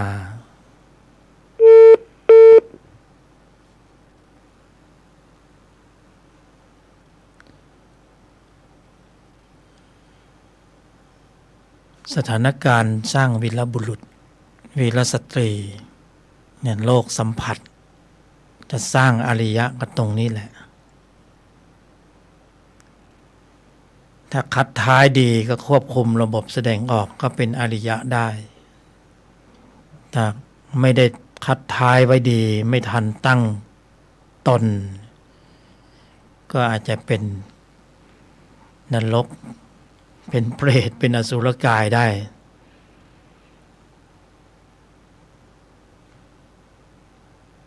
ธรรมสองชั้นนี้เขาเบียดกันแข่งกันอยู่ประลองกำลังกันอยู่ในใจของบุคคลใครจะมีกำลังสูงกว่าวิ่งขึ้นสู่วิถีจิต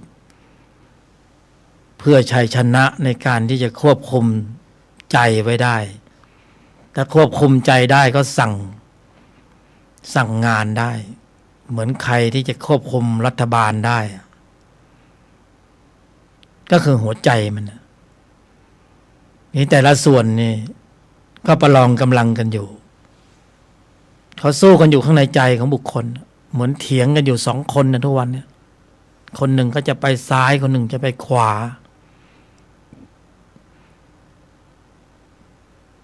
คนหนึ่งก็จะไปปฏิบัติธรรมคนหนึ่งก็จะไปปฏิบัติกรรม053-226-058ในรายการธุรธรรมนำพ้นก็อนุโมทนากับท่านผู้ฟัง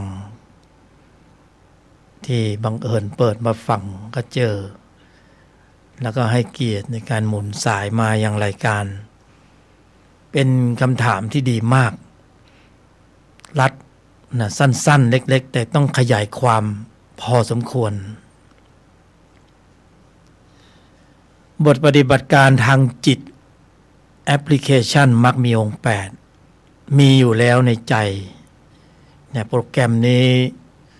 โหลดมาไว้เรียบร้อยตอนที่เราซื้อโทรศัพท์มือถือลงโปรแกรมให้หน่อยอันนี้ก็โหลดโปรแกรมมาให้เรียบร้อยก่อนที่จะมาเกิดเป็นมนุษย์แล้วเนี่ยพอเกิดมาปุ๊บก็โปรแกรมมักน่าจะใช้ได้เลยแต่ยังไม่ได้ใช้โปรแกรมอื่นก่อน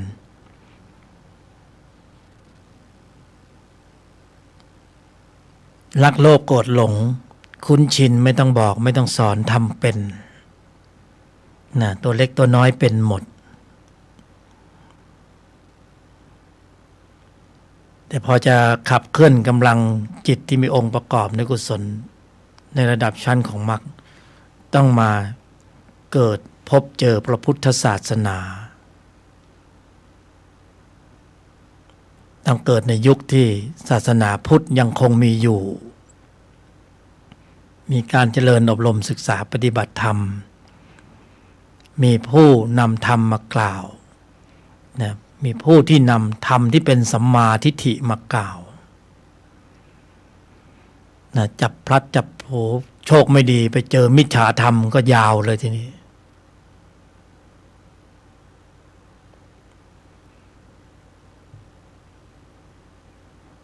โปรแกรมของมรรคมีอยู่แล้วในใจของบุคคลจะเล่นกันหรือเปล่าแค่นั้นนะเห็นหลักธรรมมีโอ้โหตั้งหลายข้อเยอะนะเห็นแล้วกลัวเลยไม่กล้าเล่นเอาสั้นๆรัดๆนะแค่นี้เองก็ปรุงได้แล้วเชิญครับสวัสดีค่ะเชิญมีคือรับฟังทุกวันศุกร์ค่ะแต่ไม่ได้โทรมาเลยคือฟังแล้วสามารถเอาไปปฏิบัติต่อได้จริงๆค่ะทำได้ทันทีเลยทำได้ค่ะคือเมื่อก่อนก็เป็นคนอารมณ์ร้อนโกรธง่ายอะไรเงี้ยเนาะค่ะแต่ว่าปัจจุบันเนี้ยลดลงมาจนแบบว่าชัดเจนขึ้นคือไม่มีโกรธความโลภโกรธหลงนี่มันน้อยลงไปค่ะพละโตขึ้นค่ะคิดถึงความโกรธเลยในครอบครัวเนี่ยมาโอ้ข้อสอบอย่างดีเลยนะเอามาทดสอบค่ะตั้งแต่สามีลูกอะไรเงี้ยเนาะแล้วก็มาทดสอบว่าเราจะปฏิบัติกับเขายังไงหรือว่าทำใจได้ยังไงค่ะก็ชัดเจนว่าทำได้ค่ะเป็นข้อสอบอย่างดีเลยในครอบครัวแล้วก็เอาสมาธิมาตั้งค่ะถ้า ถ้ามันไม่ได้จริงๆน่าจะต้องพุทโธต่อแล้วอะไรเงี้ย ค่ะ เหมาะควรนะก็อย่าไปทิ้ง ค่ะ นะ คือพุทโธนี่จะเริ่มตั้ง เขาเป็นบาดฐาน ค่ะ ส่งเสริมซึ่งกันและกันไงเป็นสมถะวิปัสสนา ค่ะ นะเราพุทโธเราสงบ ค่ะ พอมีเหตุกระทบเราก็เข้าโปรแกรมมรรคเลย ค่ะ คือจะเอาตั้งแต่ตื่นนอนก็พุทโธหรือว่าพุทธังธัมมังสังฆังอะไรไปค่ะ คือจะไม่ให้ปล่อยให้ใจมันว่างๆนะคะ เขาเรียกเตรียมพร้อม ค่ะ พร้อมสำหรับการรับกระทบ อุ่นเครื่องไว้ก่อน ค่ะ พุทโธนี่อุ่นเครื่อง รอนะอุ่นเครื่องไว้พอมีเหตุมาปุ๊บต่อเนื่องได้เลย ค่ะ มันเป็นอ จ ย่างนั้น ตอนนี้รู้สึกว่าสงบขึ้นมาก คือถ้าเขามาแรงเราก็นิ่งได้จนแบบเฉยๆเลยค่ะ ภาระเขาโตเรื่อยๆโตตลอดเวลา ค่ะ สถานการณ์เนี่ยจะทำให้เขาได้ฝึกพละพอเขาออกแรงบ่อยๆเขาก็จะแข็งแรงแล้วจิตฝ่ายตรงข้ามมันก็ไม่ได้ออกงานเลยไอ้โทสะก็ไม่ได้ออกงานเลย เมื่อก่อนนี้ออกงานตลอด ค่ะ ใช่ค่ะ พอเขาออกงานบ่อยเขาก็ชำนาญเขาก็คล่องแคล่วเขาแข็งแรง ค่ะ ทีนี้ไม่ค่อยได้ออกเนี่ยเราจะถามหาเดี๋ยวนี้โทสะมันหายไปไหน คิดถึงเหลือเกิน โดนกระทบแล้วมันไม่ยอมขึ้น ค่ะ ค่ะ นะ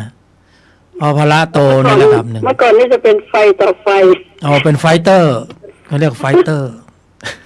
ค่ะ ตาต่อตาฟันต่อฟันนะปล่อยผ่านไม่ได้ ฉันต้องจัดการให้เรียบร้อย บางคนถึงขั้นดับขันกันเลยอะนะ ใช่ค่ะ นะทะเลาะกันทำร้ายกันอย่างเงี้ย อันนี้เราสู้ แต่เราสู้ข้างใน ค่ะ เราไม่ได้สู้ข้างนอกแล้ว ค่ะ นะสู้ข้างในมันไม่ยากหรอกนะเดี๋ยวก็มีคดีความมีตำรวจมีอัยการมีศาลมาหาที่บ้าน มีคนมาเกี่ยวข้องเยอะแยะ แต่สู้ข้างในนี่โดดเดี่ยวหน่อย เราต้องสู้ของเราอยู่ลึกๆในใจอ่ะเจ็บปวดรวดร้าวคุ้นคิดทำยังไงจะให้มันดับนะเครียดแค้นชิงชังพยาบาท ค่ะ พอเอามรรคเข้ามากำกับแค่นั้นนะเอามรรคไปสู้กับข้างใน ไม่เดือดร้อนข้างนอกอะคนอื่นก็ไม่เดือดร้อนคดีความก็ไม่ต้องมี ค่ะ มันก็สู้กับข้างในธรรมะนี่สู้กันข้างใน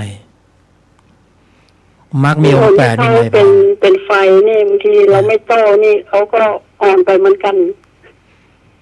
เขาก็คือว่า เดี๋ยวเขาก็เลิกไปเองเนี่ยค่ะ เขาก็ได้ตัวอย่างของเราเวลาเราปฏิบัติได้ ค่ะ ได้อานิสงส์ไปด้วย แต่ถ้าไฟต่อไฟมันก็ก็จบเลย แต่ เดี๋ยว เรา นี้ เย็น สงบร่มเย็นขึ้นมากค่ะอาจารย์ เย็นข้างในนะอย่างนี้แหละเขาเรียกว่าสงบ ข้างใน จิตสงบ จิตสงบ จิตนิ่ง จิตโปร่งจิตเบา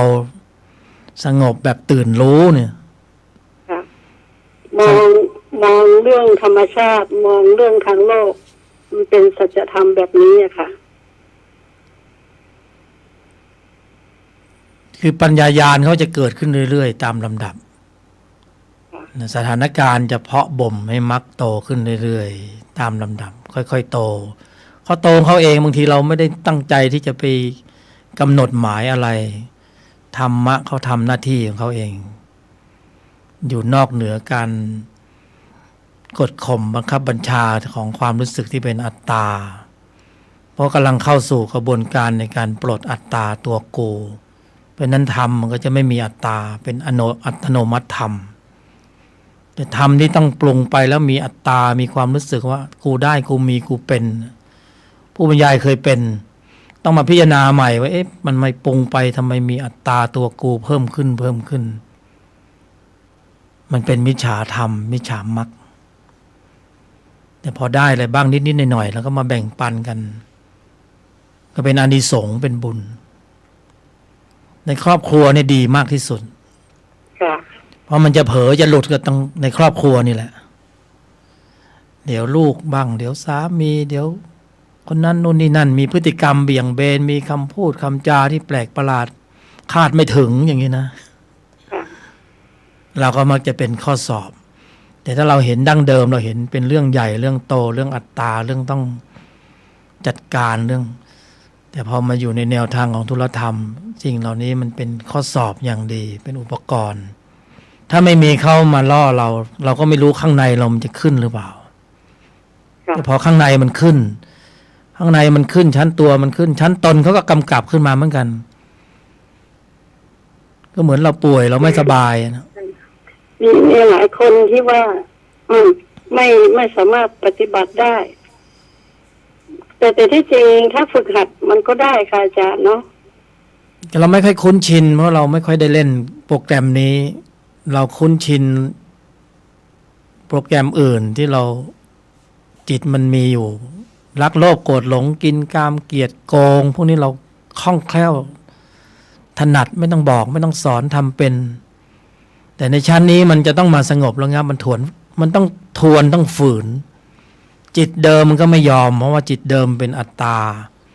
มันก็ไม่ยอมเสียผลประโยชน์มันก็ไม่ยอมปล่อยเขาเรียกว่าพยามารเนี่ยจิตมารนั่นแหละมันก็กระซิบข้างหูไม่ต้องทำหรอกทำไม่ได้หรอกมันยากมันก็จะกระซิบอยู่งั้นนะแต่แท้จริงแล้วมรรคในโปรแกรมนี้เขามีอยู่แล้ว ค่ะ ถ้ามรรคเคลื่อนกำลังได้เขาเสียผลประโยชน์เขาจะไปยอมได้ยังไงเพราะนั้นที่ต้องต่อสู้กันก็คือข้อมูลเก่าเราสู้กับข้อมูลเก่าสู้กับอัตตาเก่าจิตเก่าโทสะเก่าโลภเก่ามันมีข้อมูลอยู่ก่อนมันก็ไม่ยอมสูญเสียบัลลังก์มารใครจะยอมเสียบัลลังก์นะเนี่ยก็ไม่ยอมเสียเก้าอี้อย่างเงี้ยเขาไม่ยอมเขาก็ต้องพยายามจะขัดจะขวางต้องฝืนตัวนี้คือตัวต้านทานภายในทีนี้มันจะต้องเจอความเคยชินของธรรมะเพราะมันแข็งแรงด้วยความเคยชินเราก็ต้องใช้ความเคยชินไปล้างความเคยชินเราคุ้นชินกับธรรมสายเกิดเราไม่เอาแล้วเราต้องคุ้นชินกับธรรมสายดับแล้วก็นิ่งในไม่โต้ตอบนะก็ได้รางวัลเหมือนกันพอนิ่งในไม่โต้ตอบก็ได้ฌานเล็กๆได้ปีติได้สุขได้ฌานเล็กๆได้ปีติได้สุขนะได้ความโปร่งความเบาก็ทีนี้จิตสงบจิตนิ่งเนี่ยไม่ใช่ปัญหาเป็นสภาวะที่ปรากฏเกิดขึ้นได้ในขณะที่อยู่ชีวิตประจำวันเนี่ยแต่ใจมันนิ่งอยู่ข้างในใครด่าใครว่ากระทบกระทั่งกระทุ้งกระเทือนตื่นรู้เท่าทันอย่างเงี้ยมันก็ดีสิเพราะเมื่อก่อนใครด่าใครว่ากระทบกระทั่งกระทุ้งกระเทือนเราสวนตลอดมีเหตุมีผลพอปรุงอย่างนี้มากขึ้นเหตุผลมันไม่มีเหตุผลมันหายไปก็คืออัตตามันลดมันจึงไม่มีเหตุมีผลไปถกไปเถียงที่เถียงที่ถกแสดงว่าอัตตามันเยอะมานะมันเยอะทิฏฐิมันเยอะมันพยายามที่ปกป้องเบี่ยงปัดให้พ้นตัวมันก็ต้องเอาเหตุเอาผลสารพัดออกมาใช่ไหมแต่พอเหตุผลไม่มีก็คือมันไม่มีอัตตาเลยไปปกป้องอะไรพอเราทำได้ใครที่ได้อานิสงส์กับเราไปด้วยก็คนในครอบครัวพอมีสภาวธรรมในภายในก็จะเริ่มบอกเริ่มสอนนะสอนให้ลูกสอนให้สามีทำเป็นตัวอย่างให้ดูเขาก็เริ่มมองเห็นก็เริ่มเอาแบบอย่างซับซึมไปด้วยถ้าเราโปรดเข้าไปในตัวไม่งั้นจิตที่ประกอบด้วยโทสะอัตตาตัวกูในใจเขามีอยู่เราจะปล่อยให้เขาอย่างนี้หรือมันก็คือระเบิดเวลามันก็คือมะเร็งในใจแค่นั้นเองเราช่วยลดให้เขาที่เราจะช่วยเขาได้เราต้องทำตนของเราให้แข็งแรงก่อนพอตนเรามีพละมีกำลังเราก็โปรดคนได้เราช่วยคนเป็นพรหมวิหารธรรมใช้ได้ไปถึงเวลาเจ็บป่วยด้วยค่ะอาจารย์คือการนิ่งนะคะทุกที่ทุกแห่งทุกสถานการณ์ในสังคมที่เราต้องไปพบเจอผู้คนแม้กระทั่งอยู่ในผับในบาร์กินเลี้ยงกันอยู่อะไรก็ตามดื่มแอลกอฮอล์อยู่ก็ยังได้อยู่เลย ราะนั่นศีลนอก แต่ที่เราทำเนี่ยเขาศีลใน ศีลในอธิศีลอธิจิต สติรอบใน ตัวนอกจะเป็นข้อสอบหมด เป็นข้อรองหมด เพราะนั้นทุกที่ทุกแห่งพอเรากำหนดหมายเข้าระบบเขาก็รันนิ่งแล้วทำตัวสบายด้วยข้างในใครไม่รู้ว่าเราทำอะไรอยู่ เราก็เก็บชั่วโมงของเราไปแต่ละวันวันนี้เรามีกายมนุษย์เก็บชั่วโมงไปอีกมีโลกสัมผัสมีอายตนะเขาสร้างอายตนะให้มาสัมผัสเพื่อให้มรรคขับเคลื่อนนะเราก็ไปหนีสัมผัสเล่นกับจิตมันก็ไม่ถูกต้องถูกส่วนตรงตามความเป็นจริงคอยสร้างสัมผัสให้เราให้มรรคเคลื่อนเพราะว่ามรรคต้องอาศัยสัมผัสเพื่อรู้เพื่อพิสูจน์ข้างในนะพละที่มีกำลังโตขึ้นเขาก็อยู่ตรงไหนก็ได้เขาสัมผัสได้หมดมันจะเป็นข้อสอบไปหมดถ้าเป็นผลแล้วเขาอัตโนมัติธรรมสบายเขาเรียกว่าเที่ยงข้างในสบายนอกเที่ยงในนะแต่บางคนไม่สบายข้างนอกคุมข้างนอกไว้ก่อนข้างในไม่รู้เป็นหรือเปล่าไปหรือเปล่าได้หรือเปล่า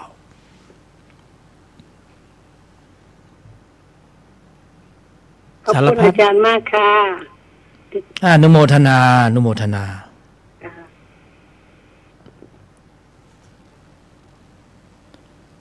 0532260558ก็ผู้บรรยายยกธรรมก็ยังเป็นกัลยาณมิตรนะญาติธรรมก็ยกให้เป็นอาจารย์อีกแล้วสมมุติบัญญัตินะกำหนดหมายไปเลยจะเป็นอะไรก็ได้เชิญครับเชิญครับสวัสดีครับ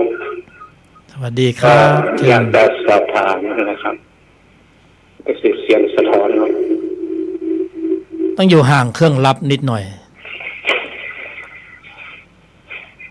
ต้องอยู่ห่างเครื่องรับครับเชิญโยนิโสมนสิการหมายถึงว่าสงบ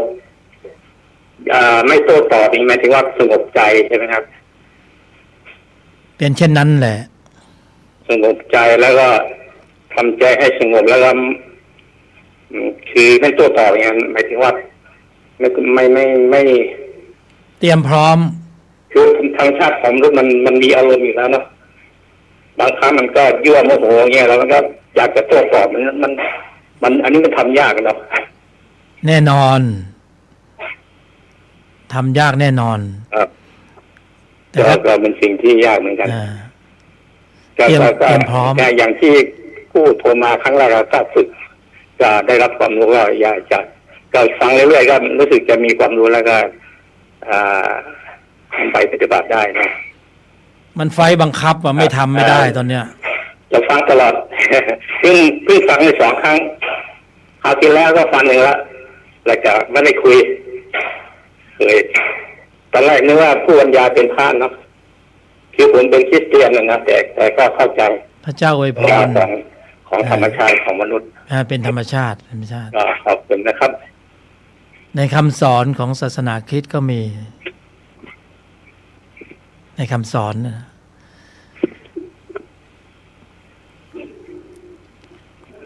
เก็บชั่วโมง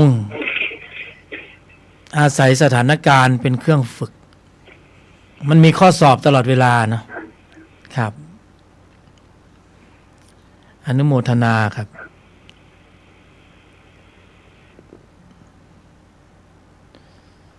0532260558ในรายการธุลธรรมนำพลในคำสอนของแต่ละศาสนาก็มีนะโดยพื้นฐานนี่แหละก็คือสำรวมเชิญครับเชิญค่ะสวัสดีค่ะที่โทรมาเมื่อกี้นะคะอาจจะรบกวนขอให้ผู้บรรยายแนะนำตัวหน่อยได้ไหมคะไม่ทราบว่าฟังท่านไหนบรรยายอยู่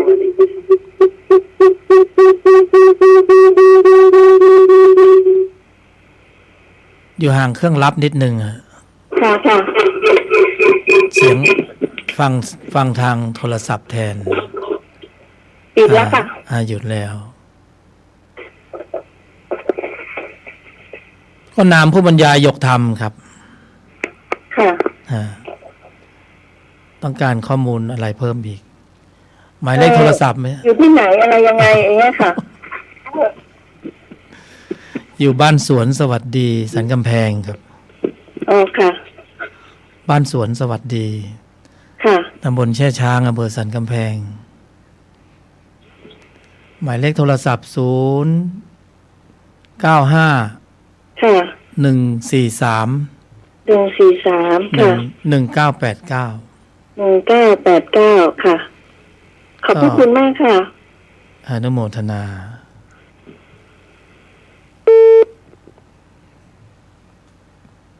ก็เดินสายบรรยายธรรมนะไม่ต้องมีค่าใช้จ่าย เพราะต้องการสร้างบารมีเป็นธรรมทานนะกี่คนกี่กลุ่มก็ไปได้หมดสำนักธรรมต่างๆ กลุ่มปฏิบัติธรรม ก็เชิญไปได้นะไม่ต้องมีภาระมารับขับรถไปเองค่าใช้จ่ายไม่มี เพราะว่าตังค์พอมีใช้แล้วเผยแผ่ธรรมะเป็นธรรมทานในหลายที่หลายแห่งสมัยก่อนก็ตอนเรียนเป็นนักศึกษาก็ไปลองผิดลองถูกไปปะทะคารมกับกลุ่มต่างๆสนุกดีก็ท่องเที่ยวไปนะเก็บเกี่ยวข้อมูลความรู้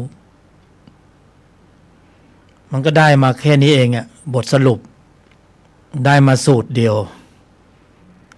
ได้มาหลายปีแต่ก็ไม่กล้าที่จะนำเสนอนะเพราะต้องไปลองผิดลองถูกเอาไปทดสอบพิสูจน์ก่อนว่าของเราเนี่ยมันหลงทางหรือเปล่ามันเข้าป่าหรือเปล่าหรือว่าออกทะเลหรือเปล่าเพราะเมื่อก่อนเป็นคนขี้โมโหแต่พอที่จะปฏิบัติแล้วมันได้ผลบ้างนะภายในมันลดกำลังของจิตที่มีตัวประกอบด้วยความโกรธก็เข้าใจว่ามันก็ดีนะแล้วก็ไปเทียบเคียงก็ไปในบัญญัตินะไม่ได้โมเมวันนี้คืออริยมรรคมีองค์8เชิงปฏิบัติพอเชิงบัญญัติก็ต้องศึกษาก็ต้องบวชเรียนก็ต้องศึกษาแต่เชิงปฏิบัติเนี่ยมันเป็นสังกัปเป็นกรอบเล็กๆที่เราใช้เป็นบทปฏิบัติการน่ะก็ตรงนี้แหละคือโยนิโสมนสิการนิ่งในไม่โต้ตอบแต่ถ้าครบสูตรก็ต้องเป็นยอมหยุดเย็นนิ่งในไม่โต้ตอบเป็นสูตรสำเร็จเขาเรียกว่าสูตร4 ยอนะเป็นเคล็ดวิชาที่ไม่ลับเพราะบอกกล่าวกันได้ไม่ลับแต่เราก็วงเล็บไปด้วยว่าอย่าเพิ่งเชื่อนะอย่าเพิ่งเชื่อเราก็ไม่ได้มาเป็นครูบาอาจารย์มาบอกมาสอนก็ใช้คำว่ากัลยาณมิตรมาแบ่งปันอย่างนี้จะออกแบบนุ่มหน่อยเพราะต้องบอกไว้ก่อนว่าอย่าเพิ่งเชื่อนะเอาไปทดสอบเอาไปทดลองนะใช้ดีก็บอกต่อมันเป็นอย่างนั้นนะถ้าไม่ได้ผลก็ขอคืนไม่ได้ไปค้านแย้งกับข้อวัดปฏิบัติดั้งเดิมที่แต่ละรูปแต่ละนามบำเพ็ญอยู่ศึกษาอยู่ปฏิบัติอยู่เสริมเข้าไปแนะเข้าไปแต่บังเอิญว่าองค์ภูมิความรู้ฌานปัญญาญาณนี่มันได้ในภายในเนี่ยมันก็ถึงวาระที่ต้องมาแบ่งปันเพราะสภาวะจะเป็นบทรับรองที่แน่นอนกว่าบัญญัติดิ้นได้แต่สภาวะเนี่ยดิ้นไม่ได้ยังไงก็ต้องอย่างนั้นถ้าถูกต้องถูกส่วนตรงตามความเป็นจริงแล้วมีจริงเป็นจริงนะพอไปอ่านบัญญัติเขียนผิดนี่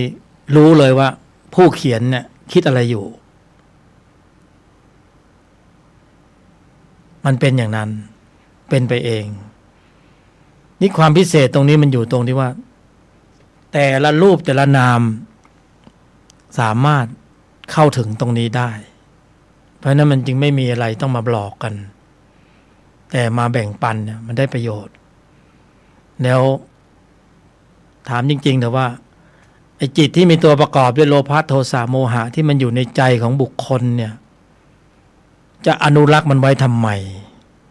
เมื่อมีเหตุในการปรุงแล้วสามารถมีอำนาจการบางอย่างที่เป็นธรรมชาติสามารถที่จะไปควบคุมไอ้ตรงนั้นได้เนี่ยมันก็ดีกว่าที่เราไม่สร้างให้มีปรากฏแต่พอให้มีปรากฏแล้วเนี่ยคำว่าจิตสงบใจนิ่งใจเบาใจสบายตื่นรู้จิตเห็นจิตอะไรมันไม่ใช่ปัญหาก็พยายามกันอยู่แล้วไงแต่ถ้ามีวิธีการที่ดีกว่าเราก็ไม่ได้นิ่งนอนใจว่าเราจะไม่สนใจศึกษาเราก็พยายามศึกษานะปฏิบัติมาแล้วก็สรุปออกมาเป็นบทปฏิบัติการในชีวิตประจำวันก็ได้แค่ประโยคเดียวคือนิ่งในไม่โต้ตอบ30 ปีที่ค้นคว้ามาได้มาแค่นี้แล้วก็เอาไปทำได้มาแค่นี้จริงๆมันเป็นธรรมะกำมือเดียวดูแค่นี้รู้หมดป่าแต่ไม่ใช่ว่าเรารู้ทุกอย่างไม่ใช่เราพอรู้บ้างแล้วก็ไอ้เส้นผมมันบังภูเขาจริงๆเพราะเราออกไปนอกตัวไกลไปหมดแค่นี้เองมันอยู่แค่นี้เองในใจมันมีอยู่แล้วธรรมชาติเขาให้มาแล้วมีอยู่แล้วโดยธรรมชาติธรรมดาสมควรแก่เวลารัตนะมหันทโยสุขโสรัตนะหันตละสาธุตัง